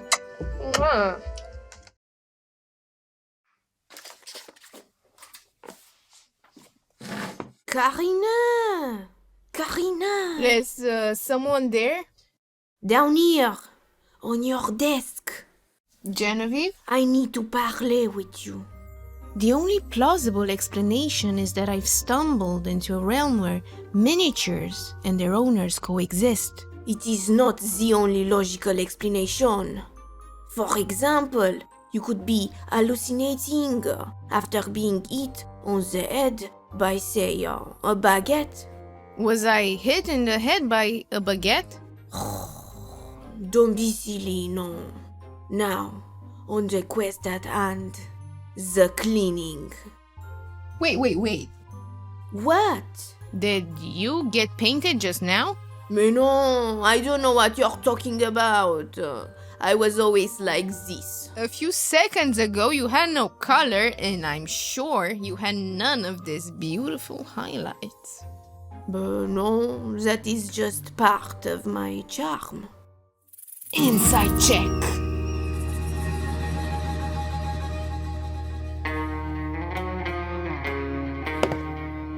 Okay, fine. I've been painted, but this is because I saw your shitty painting skills. How dare you? I'm an artist. But actually you have very cool shading and reflections, and look at this cute bow. I can never do stuff like this. Don't look under my cape, no! Put me down! Made by Rolling Hills Craft. Jen, is this who painted you? Let's investigate this further. Wow, look at this. This actually looks so cool. Oh la la! And this, I need pot so I can cook in.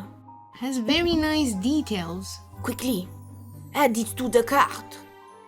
Okay. Congratulations, you discovered my secret. You win a baguette.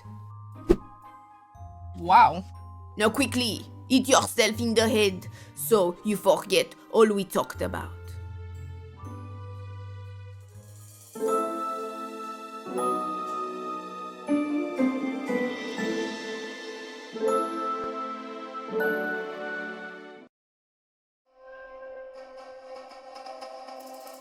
Like and subscribe, dear viewer. Like and subscribe. Not that I wish to imply you've been sleeping on the job. No one is more deserving of a break than viewers, but all our efforts on this channel would have gone to waste unless, well, let's just say your moment to like our videos has come again.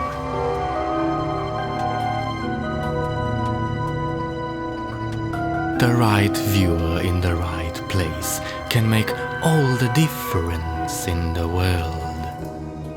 So subscribe, dear viewer.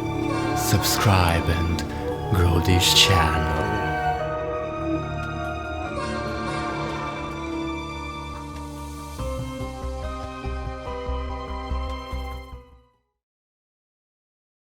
So we come back to Green Spring, where a protest unfolds on the streets, where humans are protesting against the flame, against the diurnal creatures, and against the Luminite faith being welcomed in Green Spring itself.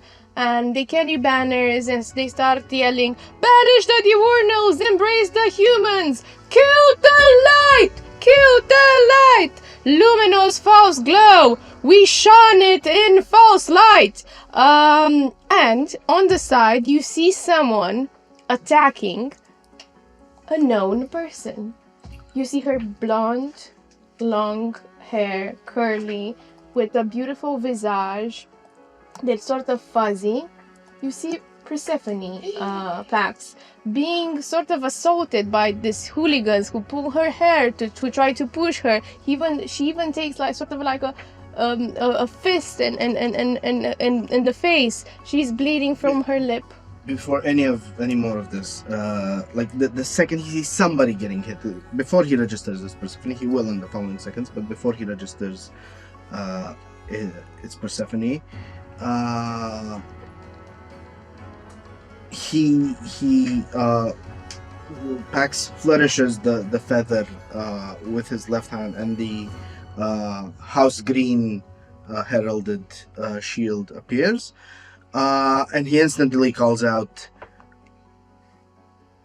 "I order you to cease now." Give me an intimidation with a channel divinity to cease hostilities. Okay. What does that do Which exactly? is a persuasion check. Okay. Give me a persuasion with advantage. The channel divinity option gives a plus charisma mod. Yeah, plus 10, I think. Plus 10. Adds up to plus 10, yeah. For a 15. Okay, you can roll with advantage though. Oh. Also for that. Still a 15. Okay. Should they not cease, that has consequences. So the people seeing you manifest this magic and under the banner of the Green Kingdom, they stop. More than half of them run. Some of them try to sort of blend in seamlessly. Some spit on the floor and walk sort of like this. They think they're doing a brave walk or stance, just eyeing you, saying something like, "How can you permit something like this?" But they cease, and Persephone is left crying on the ground. Someone just yells, "Fuck all diurnals. Get out of our city." He holds up the shield, approaching, and first addresses the people that were getting violent. "You are most welcome to air your grievances and lodge ideas against one another. Engage in the theological sportsmanship, all you like. But the moment you lay hands, you become an enemy to this city, and this city will treat you as an enemy." And then he turns to Persephone. Persephone is hurt, but not a lot. She has pulled sleeves. She has a bag that with shopping and groceries items spilled over the cobblestones. She has much makeup and a bit of a bleeding lip, but she looks fairly okay, at least physically. He helps her up. Amor, you could have easily killed these people if you wanted to. I know, but Why hold back? I'm starting to think maybe they're right. Maybe we deserve this. Because you know how it's easy to cross that barrier with Lumina. Of what is right, of what is wrong, of how this town is being led.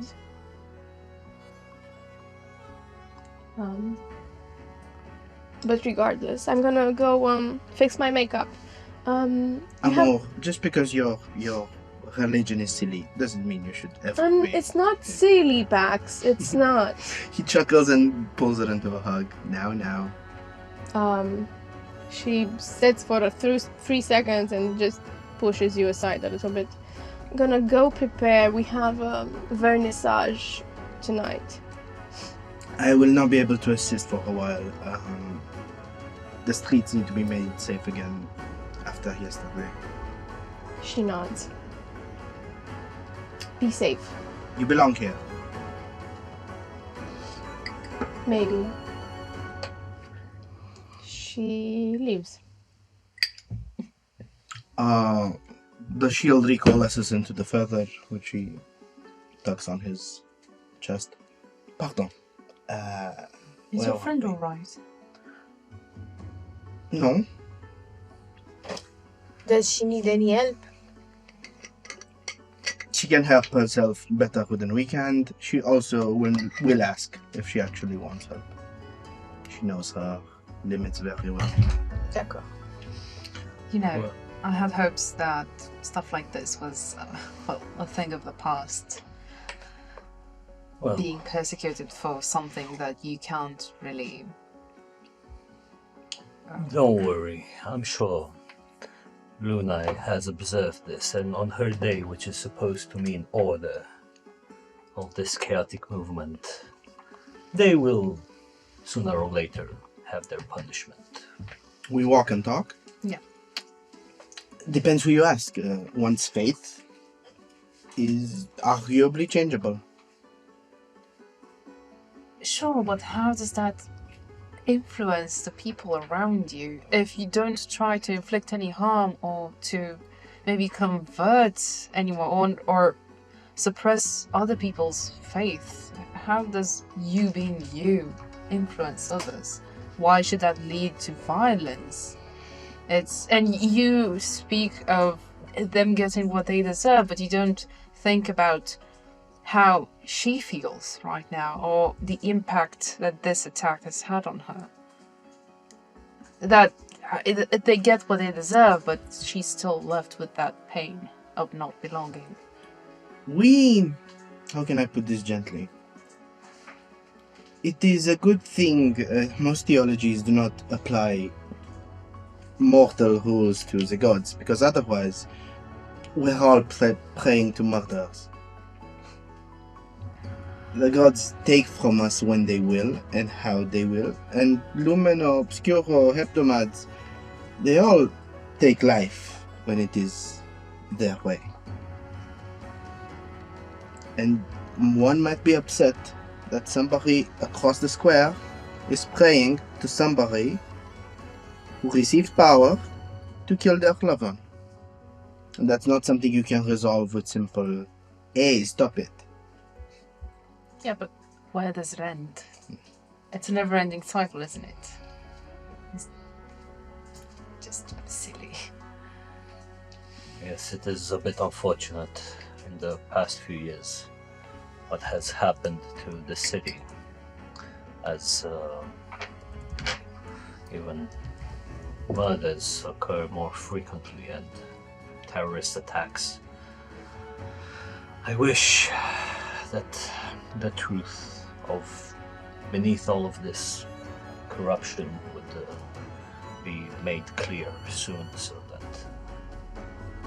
we can to find the corruption and pluck it out of its roots.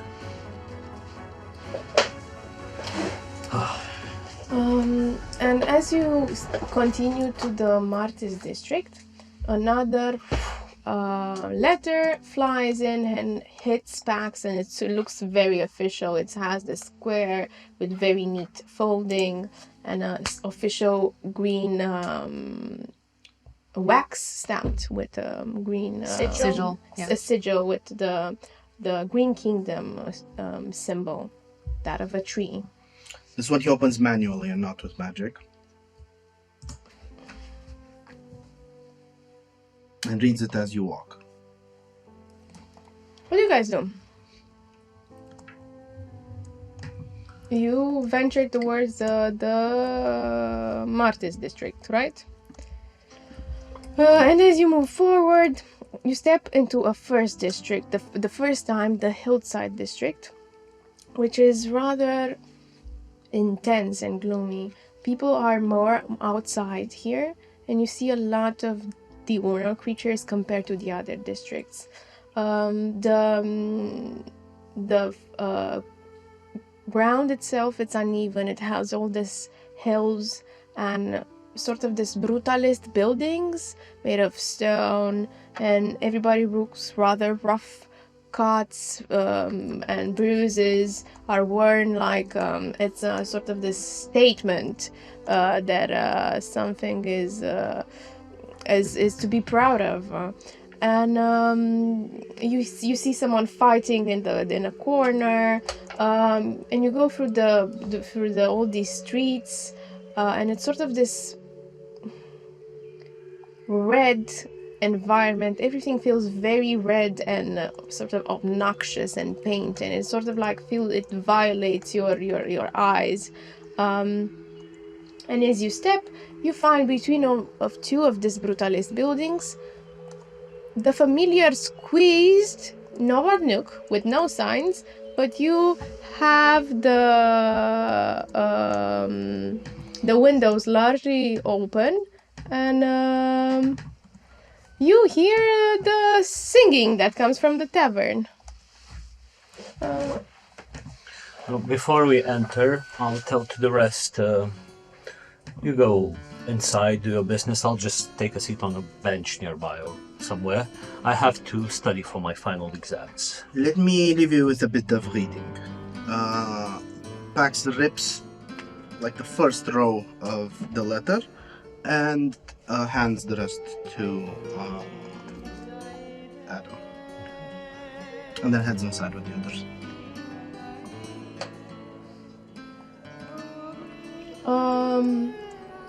And as you get inside, you see the familiar corridor that bend and nod, and it's sort of this maze that you can't find your way through, and you keep like going in circles and circles until you see just Monkey popping out of a door you have never seen before. You hear this dissonant music as he beckons you into his office down in the basement. Here it's silent, and good enough, because that song was so dissonant because it almost made you want to puke. You step inside and you find the two guys, that the beautiful one that has like this beautiful features and is very symmetric and tall, trying to read something with Blaze, the one who sneezed and has shoulder length hair, white hair, and sort of this markings on his face are like tattoos. And my monkey lights a pipe. Sorry, it's not a cigarette, it's a pipe. So, what up, love? Looking sharp today, eh? Thank you. You look okay as well. We bought your item. You brought my item, right? Yep. What is it? You don't know what it Looks is. like a pretty neat sword. Oh, I don't know. right. Let's see what it does. And it unsheathes the sword, and as soon as it unsheathes, you see this archback silver sword with a crack in the middle. It starts enlarging and makes this sound in sort of this Orkelvish language that two of you know, and it starts singing Wasse Wassulla baby chorului dingo dingo. It's unsheathed very, very fast. It's like, what the hell is this? Right, we have to talk with Bob. Did you get a note or something? It's on the sheet. Yeah. Oh, the usual fuck you. Okay, right. Thank you. Thank you, guys. Does it say fuck you or fuck you? It's not funny to make fun of people stuttering. I'm joking, just relax. You relax. I'm Leave kidding. a bit. I'm kidding. Enjoy life. Relax. So what are you guys doing tonight? Just going fun places, stuff? What's it to you? Well, the streets aren't that safe these evenings, are they? I mean, I heard of the terrorist attack, but I checked with people and they have it under control, right? And who are these people? I mean, you would like to know, right? Yes.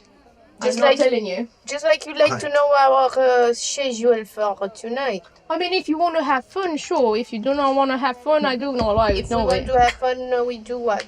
It's not that I'm interested, but Kate really wants to know. Right, because I look like the person who'd like to know. I hope Right, I'm so not you're talking not about you. Yep. Which one? I'm looking directly at you. Can you see me? Do you see two of me? Because that's a possibility from what I've heard. Right, you're not fun today. I am plenty of fun No, today. you're not really fun today. I'm fun to Pax, myself. you seem very fun the other day. You're very intense. Shit went down. Where? We Yeah, were but there.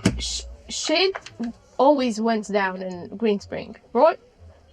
It's not every day you're in the middle of a conflagration with many dead.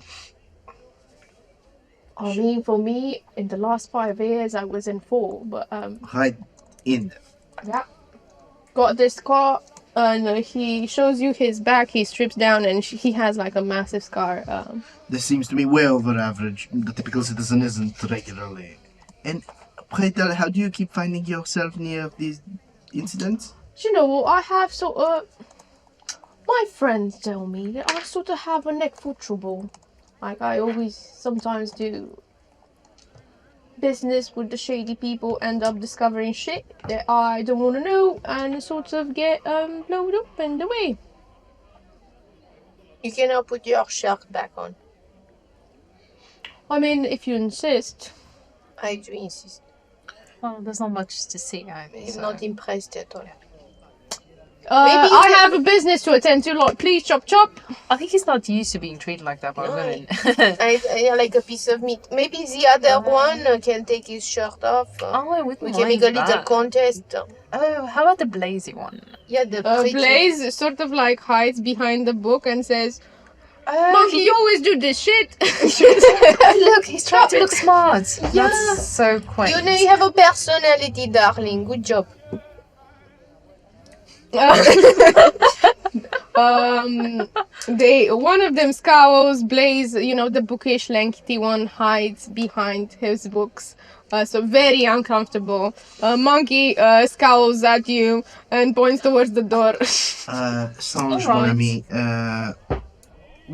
should I need competent mercenaries at any point in the near future? Can you contact such?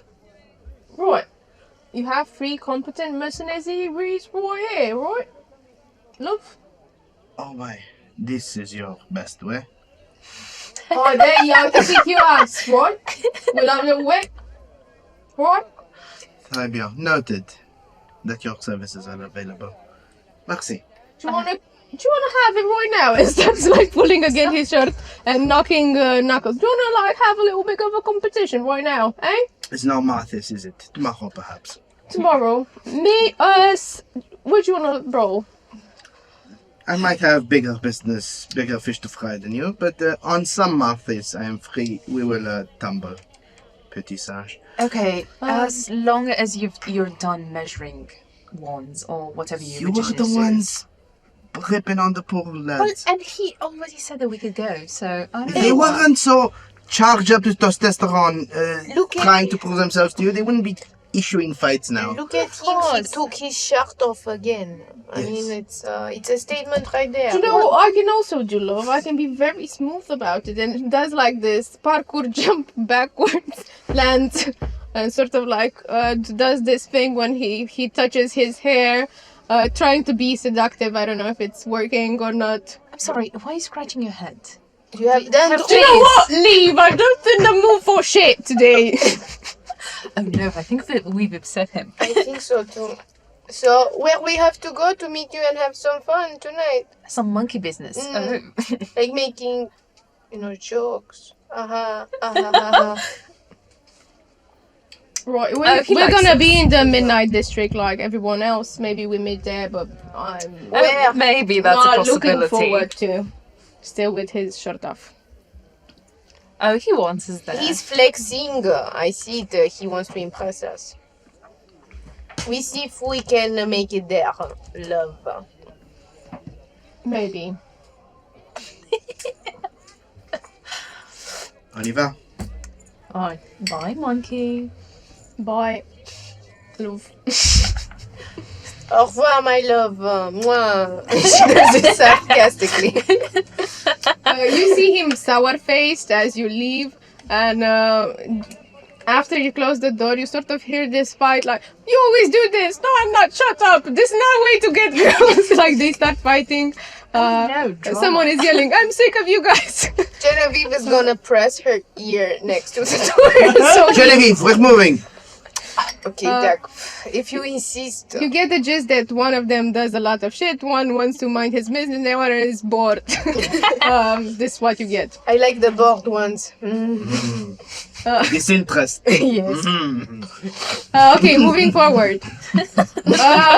You go. Once outside, after reading that, I'll approach Pax, take him a bit to the side, saying, I see. I would Quite like to listen in. Quite concerning. Me too. I am on the hunt for intel, a line to try to get to the flame, and I will be assembling a posse of sorts if the kingdom will not address this. Well, let's conduct our business at the university, and perhaps later on tonight, there's something I'd like to discuss with you. Très bien. Alors, to the book place. What's the book place, I guys? think it's called the The library. library. Which one? Because Green Spring has a variety of The libraries. Sabbath history unit. The Sabbath history. And as you move through the, again, checking the map, we're gonna also add it here. I think. We're gonna also add it here. You move through the districts.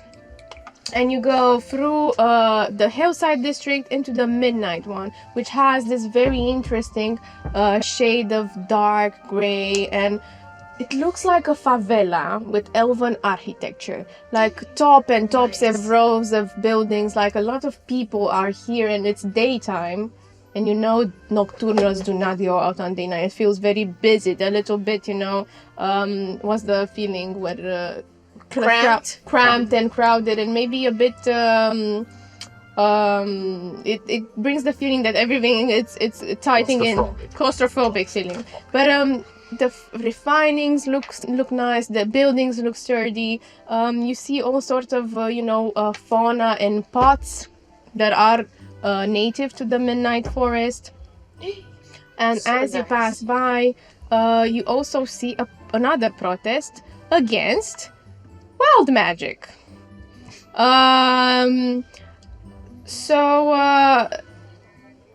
You see banners with regulating wild magic, and like people yelling about the deceased Albus that delved into untamed magic arts, and it's not right. And you see small authorities just passing through with a needle, just checking everyone. They cauterize the needle afterwards. They check the blood. They look at the needle, nothing happens. They burn, check again the blood. And one of the authorities dressed in the green robes stops in front of you guys and say, "Would like to examine you for magic in your blood. Can we, please?" Do I know this to be just a check for wild magic, or is it any sort of magic? History. You can check me. 12. Ow. You get 1 HP point damage. No. The needle flickers a bit of darkness, but it says the official said it's regular for nocturnal creatures, and sort of hands you this pamphlet. I take the pamphlet. I'm gonna send it to you guys if you wanna read it. Oh, not here, in the drop one. So with the 12 on history, you know this practice to be searching for any type of magic, but they're sort of searching for magic in the blood, which is not hebdomadic magic that you learn, is sort of a conjunction of things that might get magic in your blood for different reasons. So non-hebdomagical magic. Yes. Or magic in the blood itself, not from a god or a deity or learning. Hebdom is being... I'm not I'm fine. No, thank you. I'm sorry, sir, it's obligatory. Maybe if I can see your paperwork? As in, what paperwork would be required for this? Would I have it on me? Anything? Yeah, you or- have your paperwork. Okay. Then. He blushes as he sees your hebdom. He sort of like gives it and doesn't look back, embarrassed. No eye contact, I see. Can we like test?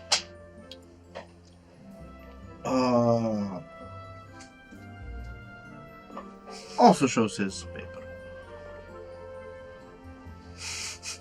The guy just looks at Kate. Hi. Oh, I think you're all right here. Merci. He leaves. What's that supposed to say? You all get this same pamphlet if you want to like check it. That says Green Springs, beware of uncontrolled magic. And it's a pamphlet that details the enchanted needle of detection and what it does. And when it glows, it reveals if you have magic in your blood. You can prove control afterwards if you have magic in your blood. Or face the collar or the bubble of concealment. And you guys leave. Moving onward to the next district, which is the sunrise one. Your eyes sort of burn from all the glowing because this district is so clean, so shiny. Everything seems to be turned and coated in gold. Everything. And apart from the other districts, this is the most roomy. Like the buildings are the biggest, the brightest, and they have so much garden space and so many like patches without any cramped building or something, and it's so sort of like decorated neatly, and it's exquisite, it's luxurious. It has everything. Everyone has a terrace, guys, and have like trees with golden leaves and golden apples. You pass through it. The guards eye you the whole time. You even see the whole Hebdomad order, guards of the Hebdomad order with the inscription patrolling throughout. Everybody nods at Hebdom. They pay their respects.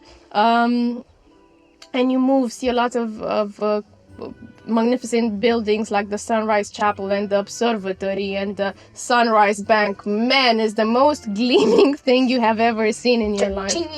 This is we slept in, right? This is what we slept. No. You're going counterclockwise. We're here in the Sunrise District. Okay. And the next one is Sabat. Augury District. Augury District. The district of Solis or Sabat. Let me just say Solis. Saturni or Sabat. I'm sorry. Solis was before. Solis was the other one. You went to Solis, and now we're going into the Sabat district. Saturday. Yeah, Saturday, but it's not Saturday. It's still Monday, right? So the Augury district feels very solemn, and people are not. Usually, they're not off. They're off the streets now. And you see a lot of funeral houses and like a huge building, like the tallest tower in Green Spring. And you see like a reservation, and everything seems coated in this dark, gloomy feeling. Everything seems sort of faded, and a lot of dark pastels, colorations are on the building, and everything seems dark and indigo or shades of gray. People feel a bit off, like they're not present or depressed. And in the middle of this district, the Sabat water, a dark, intense water, like the one you saw in the Tomb of Time, is just cutting the district in two, and it sort of springs from a chapel of dark stained glass. You walk, and as Pax leads you on with Hebdom to the other side of the Sabat River that you try to avoid, and you have to go around it into the History Library, which is a massive building with a dark indigo roof, and it's made of simple stone, not adorned with anything, with any inscriptions. You see here the storyteller's outfit being worn by a lot of people. They're sort of parading the streets. They have masks. They have porcelain masks and this sort of like robes that enfold, and long drapey robes that enfold their whole body. What is that? I asked Pax and Hebdom. They are the storytellers, collectors of stories, histories, information. Runs the gamut, everything from intel brokers to historians. Indeed. Then around the Sabbath River, you see the Sabbath guards dressed in with shields with the Saturni symbol with the dead skull and her face, just around the river. What are those? Guardsmen of Lady Death. What do they guard? How do you know it's a lady? Because Saturni is distinctly feminine in her presentation. They are to prevent anyone foolish trying to jump inside. What happens if you jump inside? Or if you get pushed? Yesterday I would have told you a different answer, but today I'm not sure. What would you tell us yesterday? Okay. Actually, being here, Keith, come here, Serban. Don't push her into No. Psych. So, please, if you would like to indulge in a curiosity I have since seeing that. I'm not putting my hands to water. Not you, but how about we tell Shifty to go a little bit there? But what? It's What got if he his- gets lost? I have a feeling it's gonna be. If the thing is it's gonna sentient, you be can alright. just ask it if it wants to or not. Hey, But Shifty. it looks like. Wait, I'm talking to my breasts, okay? Shifty comes in the shape of a dark breast. Oh, great! Now everybody knows what they look like. They turn in the air and sort of imitate with their cute face laughing, without making any noise. So, Adam here has a proposition, Shifty, and I pretty much think I know what it is. You want him to go into the water, don't Just you? take a little bit dip and come and return. Do you feel comfortable doing that? It turns in yet and makes the question sign. You could make yourself a little boat. Turns into a boat and sort of like flies by a Sabbath guard. Wait.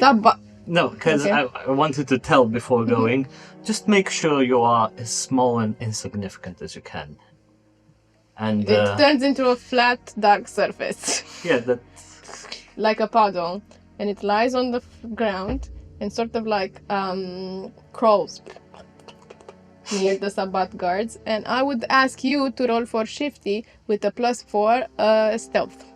because I mean, sure. So Kate actually. Yeah, I would say because it's Kate. yours. Yeah, Because what I want to do, but let's see. it's yours now. It's yours. Oh no! You adopted Shifty. What? Stealth, you said, right? +4. Okay, it's a dirty 20 plus 4, 24. Oh. It looks like a shadow to this point. It sort of push forward and crawling and just it's sort of like a scurge, I don't know in English. Like drips. Yeah. Drips seamlessly into the Sabbath water. It has the same color, basically, right? And also, just to make sure, and because of my, so to say, powers of precognition, I have this glimpse of the star sign of the key that has been revealed to me. And even though I'm not sure if it's meant or not, but on the guard that was nearby, just very briefly behind his back, there's just this small flash of the key constellation that briefly appears. And yes, my eyes flash white for a second. Do we see that? Perception. It's very faint and Who has above a 19? Wait, you said perception. I have a dirty 20. You see it very, very fast, very. Okay. we'll work on that.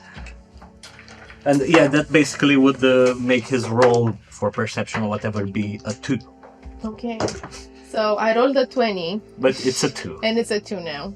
Just wanted to show you guys. So Shifty drips into the water. You wait. I'm a bit nervous. And you wait. If you just killed it, it's on you. I totally accept that. I started to like that guy, and not because he was hiding inside my garments. Okay. If you kill Shifty, I will end you. Everybody loves shit. I'm joking. Roll me perceptions. As you watch, maybe that exact point where Shifty... 21. 7. Yeah, I don't think it's above a 10 or something. So you are nervous, you're waiting, nothing I happens. can't look. You're looking in the same spot, nothing happens. But Jen sort of looks backwards, and there's this shadow that keeps moving until it reaches you guys and just rises in the air and makes this laughing face and mouth and tumbles in the air and turns into a boat. Oh my god, he scared me. So indeed, He's back. What have we scientifically determined then? He's Well. part of the water. that's one thing. I'm not sure now if its current state, the blobbiness of it, has any effect on us being able to interact with it. But it's more, I'm thinking, on a grander scale, that even if the key constellation revealed itself to me last night, it's one that represents secrets and opportunities. And this, I see it as an opportunity to learn on the deeper meanings of what this is. And by deeper meaning, you're willing to experiment by jumping into these waters. Well, He probably wouldn't do it himself. Probably. But, just- You want to push someone. no. Just at this point, craft some theories in my head and see. But Let us craft on the way. yes, Pax, I would require you a bit of hush-hush on this, please. Appreciate it. Or you'll probably be the first experiment. You know what I mean? I'm not worried. Of course you're not. So you step into the grim, dark building. That is the history library, with the dark roofs, and you know this to be dedicated for preserving the stories of the souls who once reside in Greenspring and who are no more. And you see this motto: "Death is the ultimate end, but one can find eternal life in the ink of remembrance." Ink, not link. You step in, and you see hundreds and hundreds of rooms with storytellers for librarians who with signs with shush and silence, please. What are you looking for? Shifters. I guess so. So we'll ask a librarian to guide us to the portion of the library on shifters, history, or Shifters. As they approach you, what do you ask? One of the storytellers approaches you. What do you ask? hello, good day, sir. I would be interested in You are interesting, my love. accessing some records on shifters, their history, or anything you have on them, please. And soon, but you're used to it, because this is not the first time you entered. And soon, you hear a voice in your head. Yes, sir, of course. As well, por favor, the history of Old Valois. Valbois. Valbois. Another one is invited in, and you hear the same in your head. Yes, sir, of course. Merci. So you split at this Go point. with Keith. Hebdom I go goes with Pax. with Kate, and Hebdom goes with Kate. Genevieve goes with Pax. Kate, please roll me, as you're looking for stuff, a history. I would check. assist you probably, so Roll me. I'll if roll you, as well. If you have passed a 10, she gets advantage. And same goes for you too. 11. Who rolls? Both of us roll? If one of you wants to assist, you have to roll above a 10 and the other one gets I advantage. can't believe In? this. I can give you History. advantage. Wait. I'm so sad. I rolled very badly. You don't have advantage. So straight or advantage? Straight. Straight because I rolled a rolled- 3. Kate, what did you roll? I rolled 2 7s. 7 plus? And it's no plus nothing. It's 7. It's a 7. Yes. Okay, so we're gonna start with them. You go and look for shifters. Shifters are sort of like, you find a dedicated section where they're more detailed anatomically. Like, what's the anatomy of what was called in your day a mongrel? What's the anatomy of that? And what sort of shifters are recorded? Then you're being sent to some vague documents that say that the first degree of Lucius was for half humans, any of them, were called no longer mongrels but shifters, and allowing them to be welcome in what was former known as Greenwell. This is what you find. With the 7. Can I roll again? But you can take an hour and see if you can find more, like without any so rolling. let's meet up after an hour and Yeah. What do you guys do in the meantime? we roll nat 20 into 24. Wow. So for not 20 into 24, you're searching exactly for what? Valbois, any mentions of what happened to it, if it was engulfed, and of course my lineage, everything about Lefebvre, my father, the Church of Enduring, if they're still alive, and maybe, if I have a spare time, about my restaurant. Okay, with the 24, I think you can do part of that. You find some general information about how Green Spring came to be, and you understand that everything around it, any tribes, any cults, any settlements were engulfed in this city time by time because it grew so much. They had to make the pelt villages around the capital so it would stop growing, because more and more people interested in magic came with waves. And they sort of incorporated the old Valbois with what is today the shrine of the Church of Enduring, and the settlements around it, with everything that was around it. You get the vague sense, your restaurant is not mentioned, but you get the vague sense that it might be there. Like everything surrounding half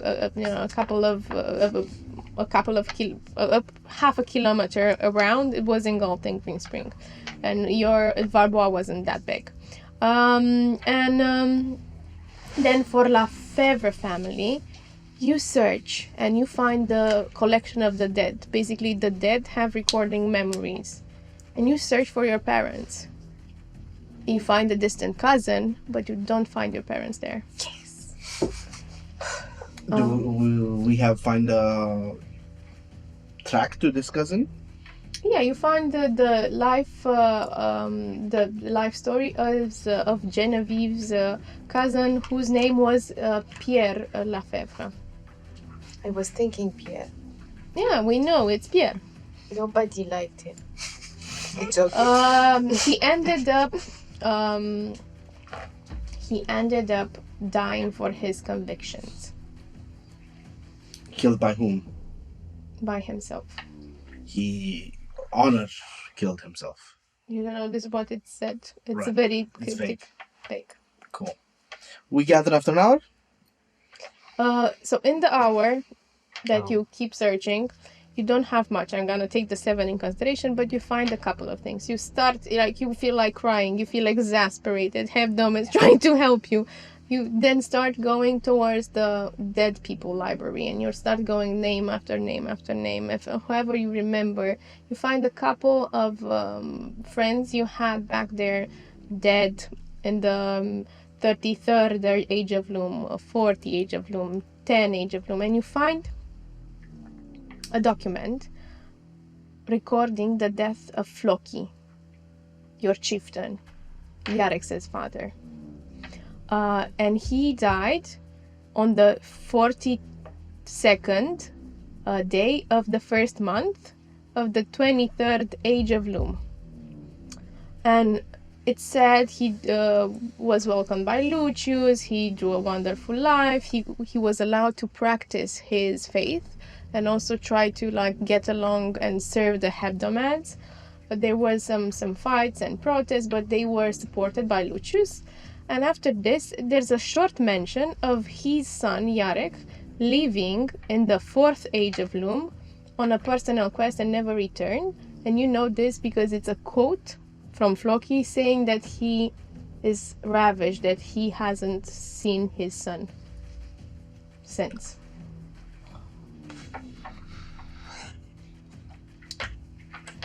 And also, you discover that the place in Greenspring that incorporated, basically engulfed it from where the Corvus Cult was engulfed, might be, you deduce this, somewhere in the Venoris district, in the Lungs district. A lot of districts, please check the map. We briefly index what we've learned, I guess. Would you like to dig further or spend the day checking out these places? Do you think we can dig further? I mean, from my part, if they're not on the dead list, I count myself lucky and I make the Obscuro sign on my That forehead. is not to assume they are still alive, though. For now, I take this win. How about this? We see your clan crowns in Venoris. We see your area back from the day. And then we all rally for dinner to discuss next steps. Okay, sounds like a good plan. Midnight is celebrating Lune tonight. I would probably, if anything, meet you later on tonight, as I still have studies to do for my final exams. I'm a bit behind on my alchemy and transmutational studies. You even have a test today. I also have a test today. So, If you can attest to that, it's fine. where should we meet later on tonight? I name on a step. Does the plan sound? Yeah, I need a pub. We are Honestly. meeting Monkey to do some monkey business. Really, I'm so not in the mood for that guy. I was just proposing. If you want to prioritize Monkey, please do it after our small dinner where I will want to Yes. discuss things. Yes. I name a pub in Midnight. Firefly Pub, which is on the Firefly Street, or Luna Pub. Firefly sounds great. Okay. Adam, you probably... This has to do with the flame issue and addressing it. Yes. You think I should also invite the Chancellor?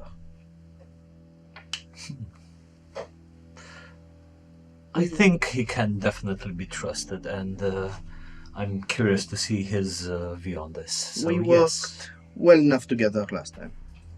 indeed. Bon, see you tonight. See. And good luck on your test. Yeah, we all do great. I'm very sure. You look very smart, very capable. Okay, let's do initiatives on who does who, or if you have an order in mind, please do tell.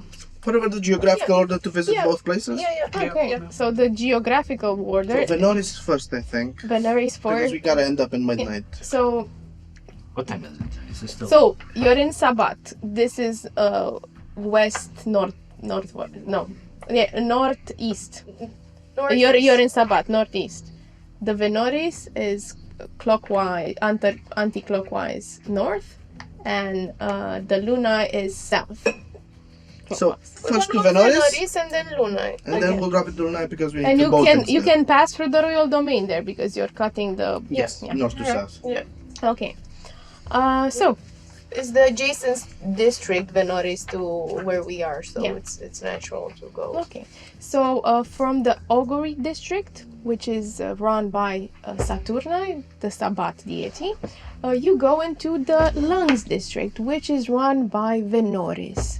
And you step here, and the fresh smell of flowers and greenery just welcomes you. There's a lot of parks here, and it looks just wonderful. And it's this feeling of tranquility and sort of like you see a lot of women on the streets, like just parading and getting ready for the day. You see women guards guarding a certain part of the district, and you walk by and pass a botanical garden that just looks wonderful. Just right after passing Halria Bridge. And as you stop there, please give me a perception. 15. 19. Low. You've been there. You know it. So Kate and Jen, you see something very strange. You see a painting on one of the biggest rocks in the park that you sit and lingered because they have like all this wonderful fauna that you haven't seen so far, and flora, and they have like little creeks and little flowers and so beautiful. And you see a big rock with a washed up painting that resembles a woman with intense eyes, dark eyes, and sort of shoulder length dark hair and a feather in her ear. Oh my god! Kate, do you see this? It looks, it's a painting, an old painting, and now you remember.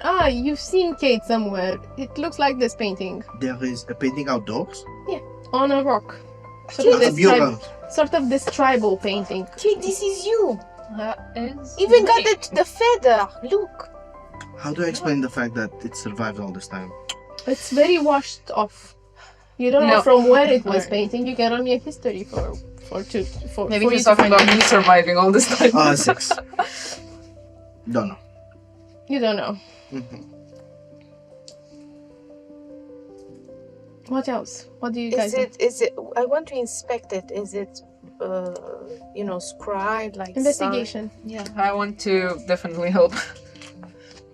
If you want, I can roll to see if I can help you. It's above 10. It's a 17. You get advantage. So what do you do to help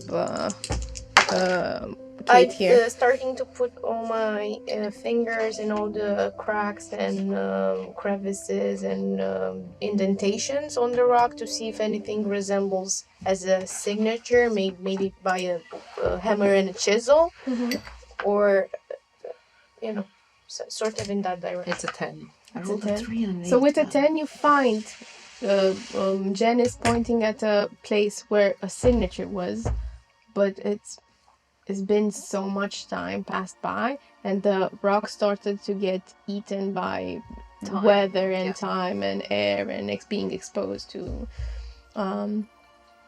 this. This is the only thing that you find. But you pass by, have a very nice walk. You see all these restaurants with because it's near to the river that you grew up to, and even the forest seems familiar. And it the sort smell of feel very close. The smell of freshly caught fish from the river, it's very enticing. You take your lunch there probably, and you go past the royal district. Do you want to do something else? Are we done in Venoris? Do you want to do something? You're done in Venoris? I don't know. Are we done in Venoris? we were looking for the area where her tribe used to be. Is that where we found the? Yeah. Okay. Okay. Anything else? Okay. Does anything seem so? We ask now. Pax asks the locals if they know what that painting's about. And if I draw attention, like... Yeah, they draw attention. It's uncanny. Oh, indeed, sir. You have an ancestor here. Roll me a persuasion. Is it Halloween? 7 in that one. You don't find it's fitting because a lot of time has passed. You find someone who tells you, You find an elf who tells you, this is very old. It was here before I was born. How... Am I allowed to ask you how old you are? Is it that... It's very rude, but I I am know, it's not- 193 years old. Bless you. Okay.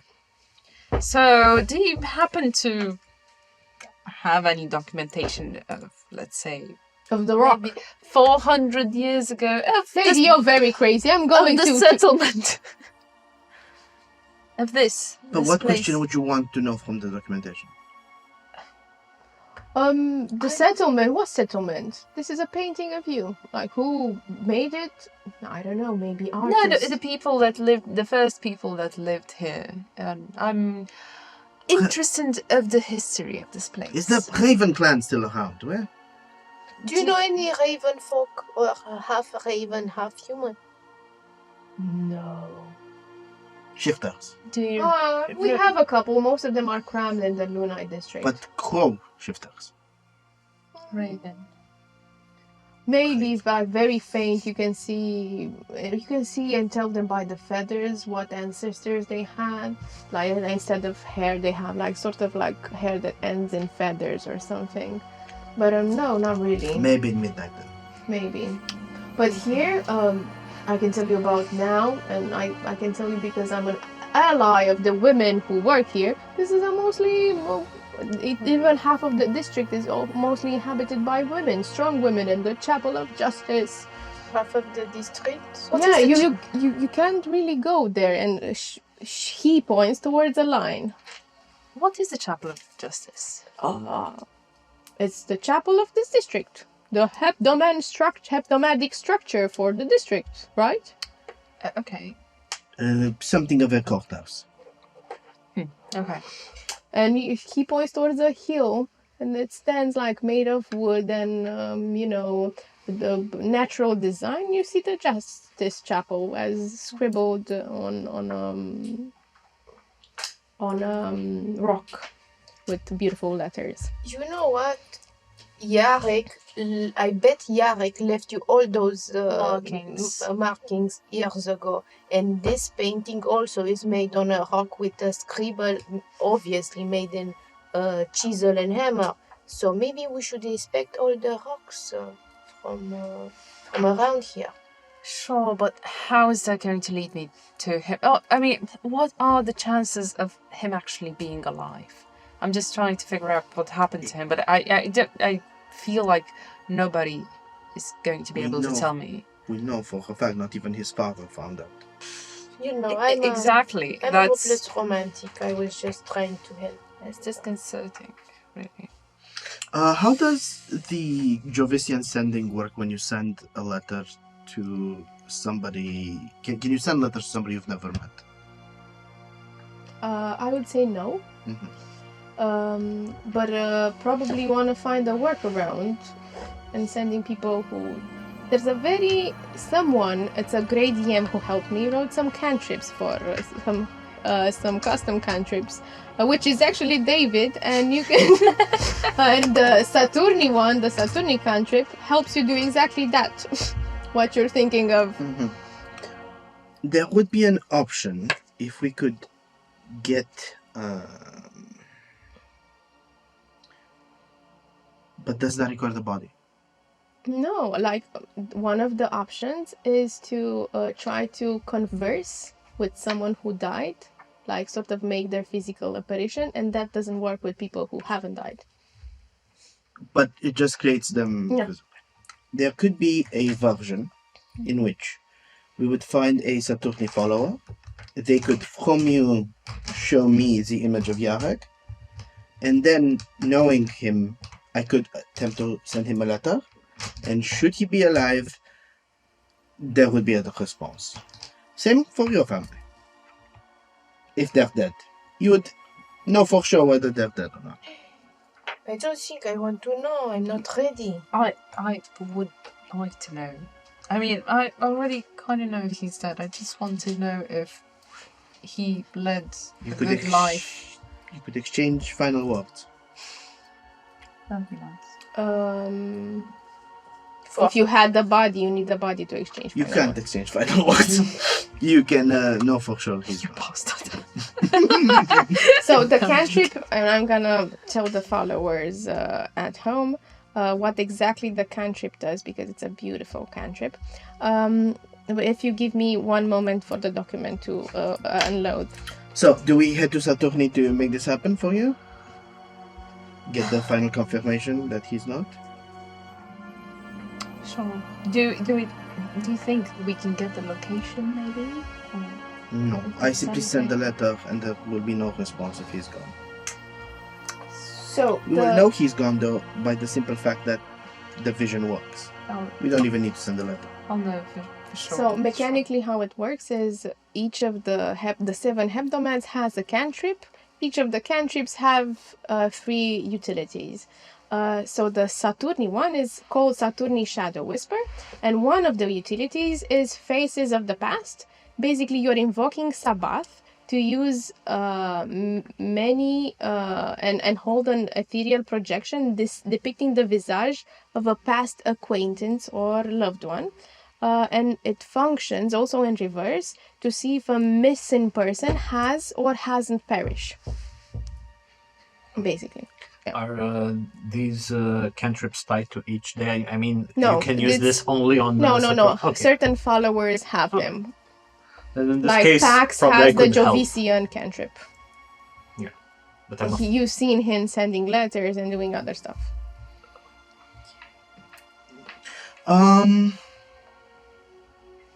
Yes, if you want to find an answer on who's alive, who isn't, Saturnites can help you.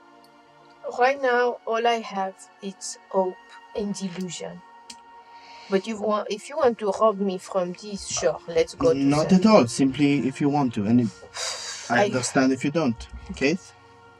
Well, at least you have hope. And you see her very disconcerted and like her heart basically saying that she couldn't find any trace. I mean, yes, of course, she did find the news about Floki and her clan, and at least she's comforted by the thought that Lucius helped them. She still doesn't. She still feels like disdain towards him, but it's comforting knowing that they were taken care of in a good way. Yeah. So, what do you guys do? Kate, do you want the check from the Saturnites or not? Yeah, You know if it's I important have to you. 0 leads. And yeah, thanks for trying to help me out. Means a lot. Of course. So back to Saturni to try to contact the Saturnite. Do you try to contract someone you know and is blessed with Saturnine powers? If I can or, track somebody like that. from your list of long NPCs, you know just one person. Actually 2, but you don't know the other's name. It's just it's a mysterious person who you exchanged notes with. But the other one is Grace.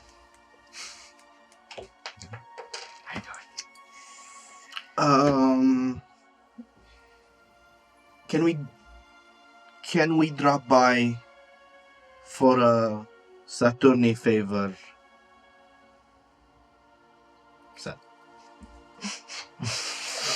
It goes. You get back, ... then it vanishes. yeah. Scene. See. We do head towards the Augury Orphanage. You head towards the Augury Orphanage, and fast enough on the way, you get a letter saying, "What is a Saturni favor?" ? Okay? ? I guess. The Whisper, laughing out loudly. You exchange these letters. She sends you another one. She says, "Sure, you owe me 10 silver pieces because you owe me 11 silver pieces because I used to sending papers." I'm poor. Makes sense. You knock at the orphanage, and a very sour woman welcomes you. You pass through back to Tasoni, and you pass through a park full of weird birds with big beaks and dark feathers. You might know what it is. Please roll me a nature. Like you see these creepy birds, just big sizes, about this big, just standing and just staring at you guys. I rolled a 3 because I am stupid. You don't know what they are. You pass through this park reservation. You don't know what it I is. asked Pax, what is this? They are not for Birds. eating. Birds. They look tasty. You know what they are. It's the augury, the name of the district. It's the augury, What like the- the district. What does it mean? They are birds who are omen to predestine or predate death. Omens of death if you see them outside of their natural habitat. Right. So now we are safe, but if we see them outside this context, we are doomed. Yeah. Okay. So is the person here just sending them out and okay, do your duty, go find some people that need to die? Yes, but superstition. this person is Saturni. Oh, so not quite a person that dated. Like a Okay. demigod. Sure. That's fine. The sour woman opens. She's old, wrinkly. She has this bun. Yes. Mon amour, you look like a very sour woman. Takes one to You know look one. parfait. You do not look like orphans. Is it only no orphans? I'm an orphan, actually. You look way past the orphanage age. Can we get Grace for a minute, please? Can you get Grace for good? You're laughing, actually. Yes. Yeah. Please like take her. a seat, and you're welcome in this tiny sort of living space with a lot of children just running, beating each other, crying. Some of them, one of them comes and asks you, "Sir, can you adopt me, please? You're my daddy. I am my new daddy." And sort of they try to pull this sort of leverage and trying to be cute, but outside of your area, they beat each other. They try this rather like. It shows that they grew up in a harsh environment. This is what And your soon parents enough, have you done. see Grace just coming down the stairs in this small room with sort of moldy cushions. While the kids are hanging out and while we're gonna talk to Grace, he spins some purple Jovician sparkly magic, and at the corner of the day room or wherever we are, opens up this kind of hazy surface that just hangs in the air, and it slowly glints and glints and glints until you can see inside of it one of the Lune puppet shows that's broadcasting over in midnight, that's being played over in midnight, and they can see the puppet show through the little glinting surface. The children gasp and they all gather. They sort of punch each other for the good places, and they all line up in front of this. One says, "Thank you, sir. Can you adopt me?" Enjoy the puppet show. Wow, you're good with Okay. children. I feel like I'm being compelled to adopt them. I don't know why. There's a But girl it's with so- pretty ponytail But just it's saying, so cute. "Yes." Maybe tomorrow. Let's They have. want to be adopted. Look at their Okay, ugly so eyes. do you have a place to stay? No, Do you have any means of providing to them? no. Okay, no. Grace sort of shoves this girl with ponytails and says, "Saoirse, do your emotional guilting somewhere else," and sort of like pushes her aside. "You're gonna leave and die an orphan. Get used to it." And she takes a sit. What do you want? Very They lack need of grace. to have a full Sure, they need to. What? We kind of. have full confirmation that their loved ones are dead. I'm sorry, I've been rude. Well, I've been rude. a bit lack of grace there, but I see what you did there. thank you. You're very in such light spirits and No. moods. This is us trying to cope with. Oh, well, she's been able to find some I've been able to find a rock with my face on it, and that's it. Well, somebody bothered to make you a portrait. How can you not be And grateful? I haven't found out who. Nobody knows why. Oh, it's so obvious. So. I actually got quite a little bit of things to do, and I don't have to go to school then afterwards. So please, like, what do you need exactly? Can you whisper for them to see if their friends will answer back from Sabbat? All right. What's your friend's name? Or Yarick. what does he look like? he. Okay, so from what I understood, you don't know what raven folk are. He was half human, half raven. I know exactly what a raven folk is. Okay, nice. See, she's smart. It's I a like her. it's a full one. It's a what? Is it a full one? Yes, the old kind. It's the full one. Yeah. How diluted the blood is. Well, he's half. I mean, he does have a beak. He has feathers around his arms. He has legs, just like a raven. Can I sort of do something that might make you feel a little bit uncomfortable? I already feel uncomfortable, so yeah, knock yourself I'm out. gonna gaze into your mind and see if I can see Yarick, this Yarick you're speaking of. I maintain eye contact and like grasp his locket into my hand and just focus on his image. Her hand extends and her eyes flicker white, full white, with a gaping mouth, and she presses into your head. It feels a bit uncomfortable, and she presses on and on. And what does she see? So he's he isn't that tall. He's very slim. Not the most powerful bunch. He has full raven head with yellow orangish beak. But as you go down to his neck and his torso starts being sort of human, but not quite, you can see he has wings, but that end with human hands. But he still has feathers, like flowing as if to form wings. But as you go downwards, you see towards his legs, you see they sort of transform into raven talons.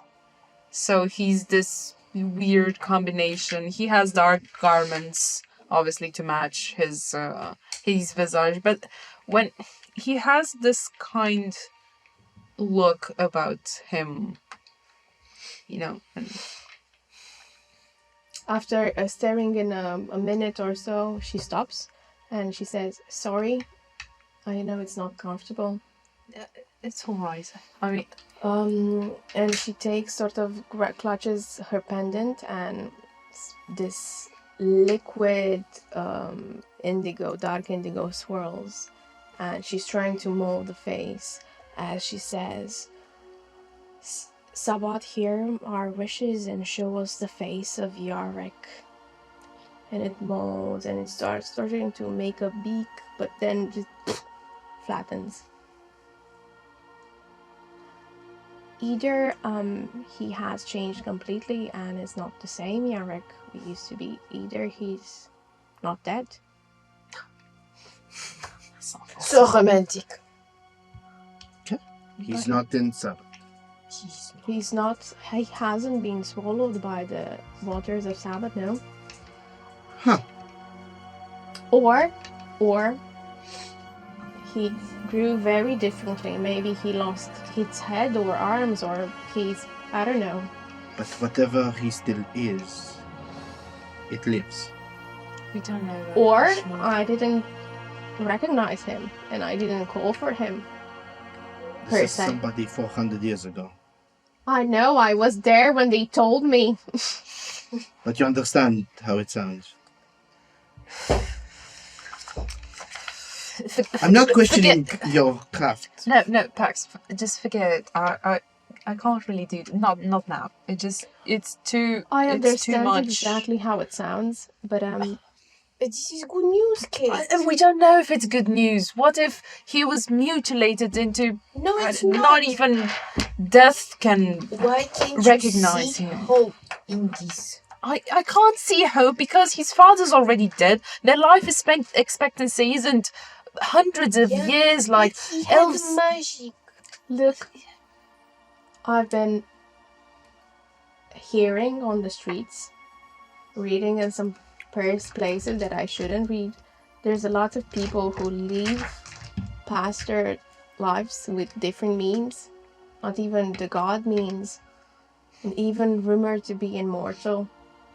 But 400 years and I mean it's foolish to hope where there might be none. He took a magic item, the golden peacock, I remember. Or maybe it was the golden peacock of immortality. So if this individual has been living for 400 years, it probably hasn't been in Green Spring or not under any form that's familiar, because then he would have been recorded. He would have returned to his father, he would have shown up in our histories. Probably, and honestly, I haven't seen a raven folk around, so he would very much stand out. So We'll see, maybe we see some in the midnight. maybe. Genevieve, you're sure you don't want this? Yes? I changed my mind, actually. You're sure? I would like to have a rating as well. Sure, let's do this. If For you free? have... No. Genevieve can afford to pay you. Are you calling me poor? You're also very. I am kind of poor. Yeah. You also. I you don't want also to be called to offer my face, okay? You also offer to pay me for the letters, but okay. Mm-hmm. Of course. What is your price? Grace. It's For 2 readings. And don't scam on me, I have no employment, no job. You know what? I was even thinking I read you for free. I do the spell for free. It doesn't cost me poor, anything. I'm poor. Let's exchange the it's money. an effort. You But, should take money. Maybe you can help me when I need it to. Like, I'm planning some stuff once I get kicked out of here. Maybe if it falls through. Of course. I can cook you 3 meals. I can steal stuff from you. Acquire them in I'm very good at acquiring stuff as well. So, your parents. My parents. We go through the same things. You describing them. Yeah, it's Renard Lefebvre and Amélie Lefebvre. And they look like very fast. Yeah, one it's an elf. It's a elf lineage at least. She has maybe my mother a bit of Dampier blood, but mostly it's an elf. And Renard, he is a full vampire. I don't know. My father used to be a bit ginger. Now he has grayish hair. My mother also has like châtain gingerish hair. They both have pale faces. I inherited my mother's eyes, which is silver, and my dad has deep blue eyes. She focuses first on your mother, the elven one. She says, Amélie, may the waters of Savat show us, and she's unable to form even like a head. It flattens. There you have it, she's not dead. She peers in your mind before to get the idea. And your father? I'm a bit scared. Because what? He's sick? He used to be very sick.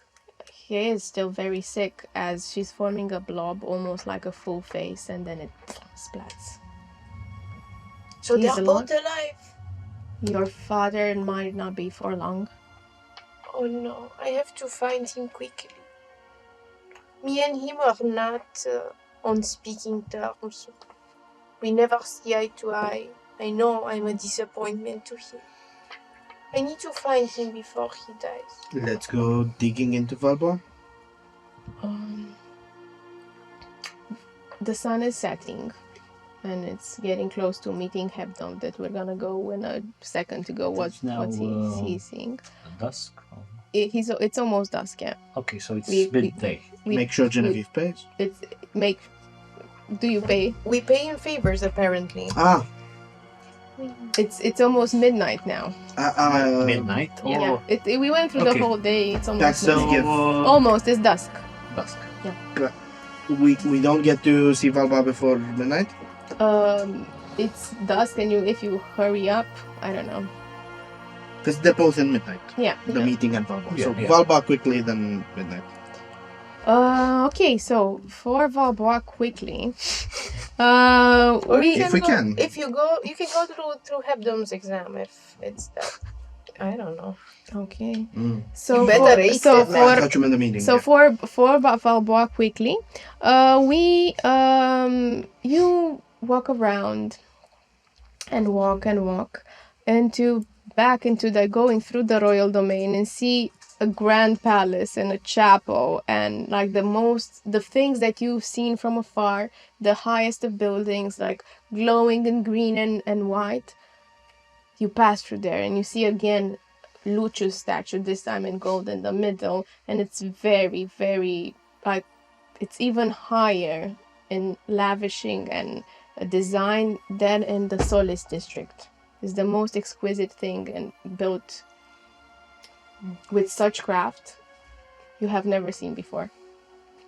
And the church is still the same one that I remember. Not Valbois, the royal domain. Okay, sorry. Okay, so you pass through and you go into the midnight district once more, the favela of the elven architecture. You see now people emerging and you really get claustrophobic. Everybody starts pushing and shoving and the streets are bustling. Sort of the atmosphere is getting darker and there's all sorts of smells, and you push through and reach the shrine of the Church of Enduring, and it's almost like time has never passed. It's the well-sturdy, well-tended building that the Reformed faith has built, and it has the same mesmerizing silvery dome, and it stands like a jewel. And you go just by sheer instinct on the streets, and you find the once famous place, Le Croque Gourmand, now feeling tattered and old. But it has the same name? Yeah. I opened the door. Inside, it looks exactly like a tavern if 437 years have passed by. Like you push the mahogany doors, they now screech. There's almost no one inside. And you see a baby-faced moon elf, just looking old, dressed in white, and has this wrinkly skin, and drinking alone elixir de la lune. Hugo! Oh, Geneviève! Is that you? Hugo! Oh la la! It's impossible! I go and run towards him and jump in his arms and pull him into He moves very slowly because he's very old. I'm gonna give him a big hug. Oh, my bones are frail. Stop. Oh, Jen, you look like you haven't aged one day, and I made a different accent. Oh, Jen, you look like you haven't aged. It's okay, ça va, it will arrive. Just keep... yes, I look very well, very good, you know why? Because... I forgot how we used to speak. I notice your accent is very different. Very different indeed, but it comes back, ça va? What happened to this establishment? It's still Mr. Kumar Fang's establishment. Really? He made it? Nobody asked about me. We asked, but you disappeared, so now we had to hire... I'm the new cook. I didn't know how to do the recipe, so here, and he points towards your Sangat Supreme... French. Coco Sang, Koltsuna, Sangat Eclect, Sangat Supreme, and everything has vegan before. Vegan, Coco Sang, vegan, Sangat Supreme, Why vegan? Because you make it with plants. This is a stupid... we had no hunter to hunt for us. Oh my god. Jen, we are in ruins. We are holding this together, but no one is interested. Apart from Mr. Fang, who is crazy. We just have... And the demand here, everybody just wants to eat vegan now. No one wants the coco sang with sang. This is the worst news. How about, rather than the food, you ask about your parents? What? I feel like that should have been the priority. Oh, your parents moved up hundreds of years ago. Where? To Nocturna, of course. Nocturna Obscura. Oh my god. Okay. How old is Pax's dad? Give or take. Pax's dad, I have it right on the NPC list. I don't know if we have the age. I think we have it. Let me check. We do not. It's 550 years old. I just made it up. Starts magicking up a letter. Father, a friend I've recently made, is inquiring about the good folk known as, and you dictate the names. Lefebvre. The Lefebvres, namely Amélie and Renard. Kindly look into them, find out for me all you can. Perhaps ask of their daughter Genevieve and what they know about her and how they look to her. Much obliged. Your son. This will not come back fast. It's way away. It's okay. It gives me hope. And also, regarding to not coming fast, you know that they do not have magic there from the Hevdomads or magical items, so they will send it via normal post But or with can or he owl. reply online? No. Or with, I don't know, bats or something. Not fast. I have so many questions. But first, how is Leo? Is still Oh, it's such a story. Then it's sad. But I have a date to go to. At our age, I just got separated from my second wife, and I need, companionship. Unless you're available. 400 years you've only had 2 wives? I mean, again, the accent. I'm losing it a little bit. My yes, parents are together since 700. I would not assume that. My parents are very much in love. I know this. You don't know how the last 400 years. They could Don't ruin my fantasy. They could both have new partners now. Nocturna Obscura is a It's a liberal very place. nice story. I will tell you after I come after my date, huh? Hopefully I also come. Just tell me if Leo is still alive. Yes or no? Just not. He squeezes your hand. Genevieve.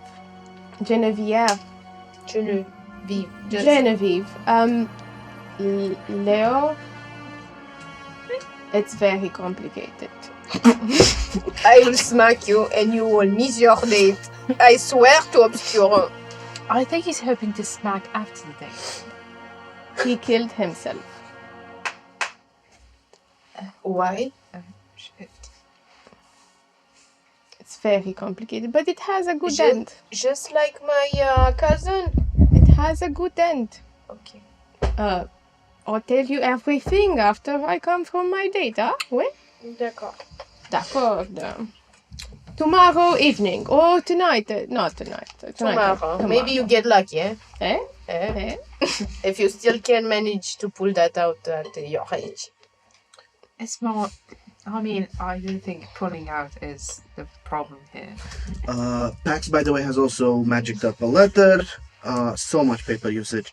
Heading to invite the Chancellor to the meeting with Adam at the Firefly at midnight.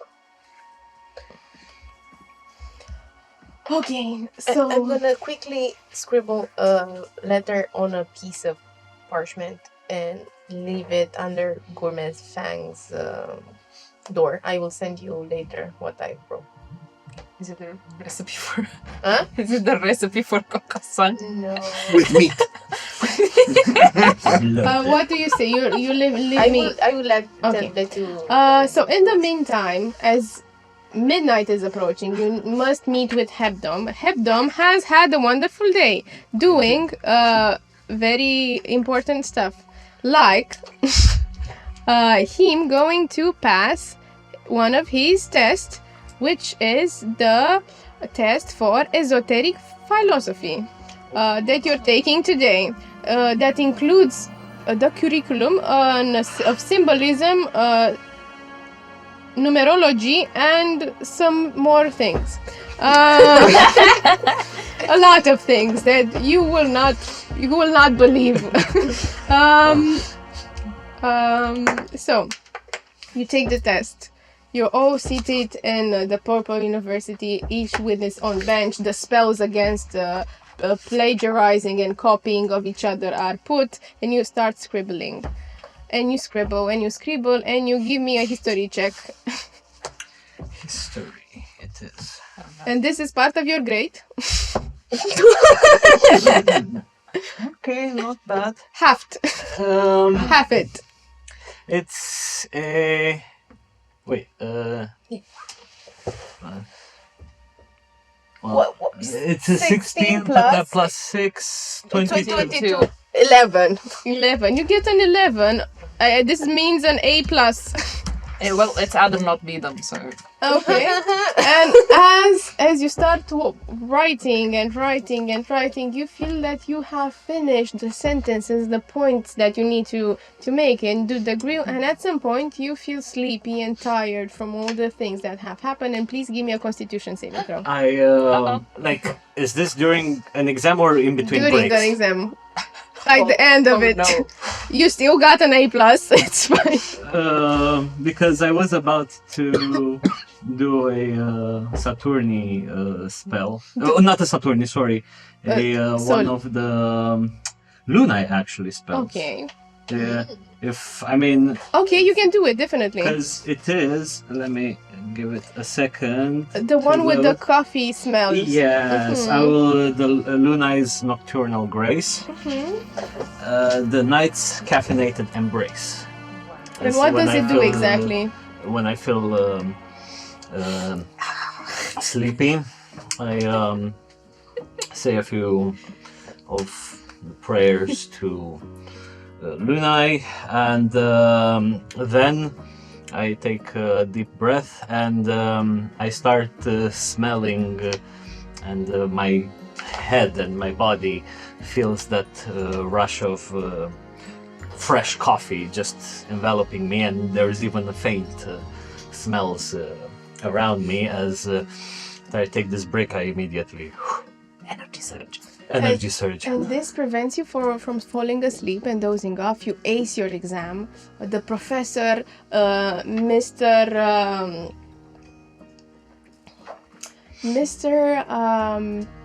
Peter Diphill congratulates you, and he says that you're on a good row of finishing the Purple University with highest of marks and being welcomed into the order. The rest of the day passes by unless you want to do something specific.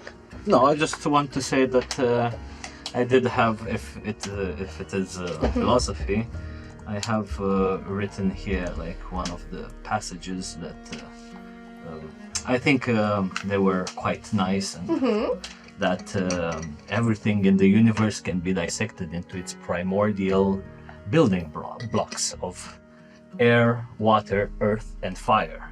But in a more philosophical sense, everything can be known by analyzing its where, earth, when, air, why, water, and how, fire. These four elements will open the gates of thought to infinite modes of insight. And that seems wonderful. Yes. I then pack all of my notes and go to the Firefly and to meet with the others.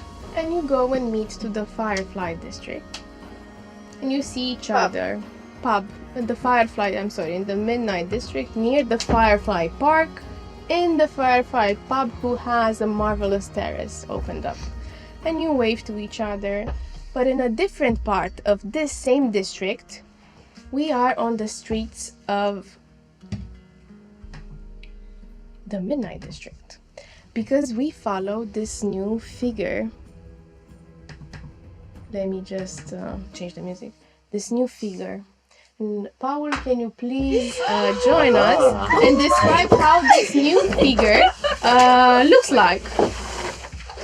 Hello, everyone. Hello. Whew.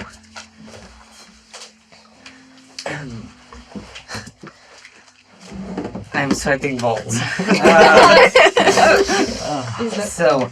You see, walking on the beautiful streets of the Midnight District, this tall figure that is cloaked to hide any facial features that you might see. They have a long overcoat that flows down to the ground, and as they walk, it has moments where it shifts. So to show the beautiful tight formal shirt that he has with different patterns on it, the beautiful formal pants, and dark leather boots that sing on the pathway as he walks. And you see holding in their gloved hand a leather briefcase, and moving quietly yet with a pretty steadfast, steady pace towards a certain place. And as you dodge on the streets that are very crowded of the Lunai district that, you know, get very busy and this time of the week and especially at night, you give me a perception check because you're not the only one there. Let's go. A perception check. Perception. 9. That is a 11. Okay, with an 11, it's a lot of people crowded, but you manage to just branch on a different street, which is very hidden, and it feels like you're the only one there. And you move on and on and on, and you enter at the ground floor on a very obscure door that you feel like it's about to creak, but it doesn't. And you just, like a shadow, slither inside and just close the door. And inside, we see a dimly lit room. And we see a man with dark hair and piercing eyes. That's adorned with the symbol of Lumeno. And then it has a red circle. The red circle of this new formation. Flame. And he sits casually with his feet on the table, and around him you see this modest place, poor looking, and a banner with the front of liberation and ascension of mankind through embers behind. This is Flame, the leader of the terrorist group that you just saw in the mirror the other day. The Flame that wreaked havoc and killed so many children. And he says, "Welcome, Chancellor. Have you bought the official documentation as I requested?" Does this satisfy thy need? He takes it. Good. We're gonna make wonderful together. And just watch how the fucking city burns. As we take magic back from them. That we shall. That we shall. And through a small door, we catch a glimpse of discolored eyes, white eyes, with discolored patches in the shape of a butterfly, just peeking inside. We see Grace seeing this in disbelief, shaking and turning and running. He that holdeth fast unto his convictions shall never count betrayal amongst his crimes, though all the world may call him a villain. Yes, Chancellor, whatever you said, and make the fucking city burn. And we're gonna end the session here. Oh my god. Oh man. And I have to say stuff now. Thank you guys for watching. If you like the ending, if you like the beginning, if you like, please show us and support. Your support means the world through us. If you made it up till here, you're a very special person. Please like, subscribe, comment. Always check Discord and share your questions and thoughts in the Discord channel for the Aftermath After Dice Show. And speaking of the After Dice Show, we're gonna see you next week with Paul also asking us questions and pointing more towards more answers. We also have Spotify now and Instagram. You can check them in the bio. Thank you Rolling Hills Craft for the promo code Dicesylvania10 for discounts on amazing miniatures and terrain pieces. Thank you Sirenscape for music and ambience. And we're gonna find out next time what happens. Who's the Chancellor? Why is he talking with the flame? Grace is going towards who? Maybe. I don't know, for help. Tune in Sundays at 5 p.m. UTC on Dicesylvania YouTube. And good day, good night, and don't let the vampires bite.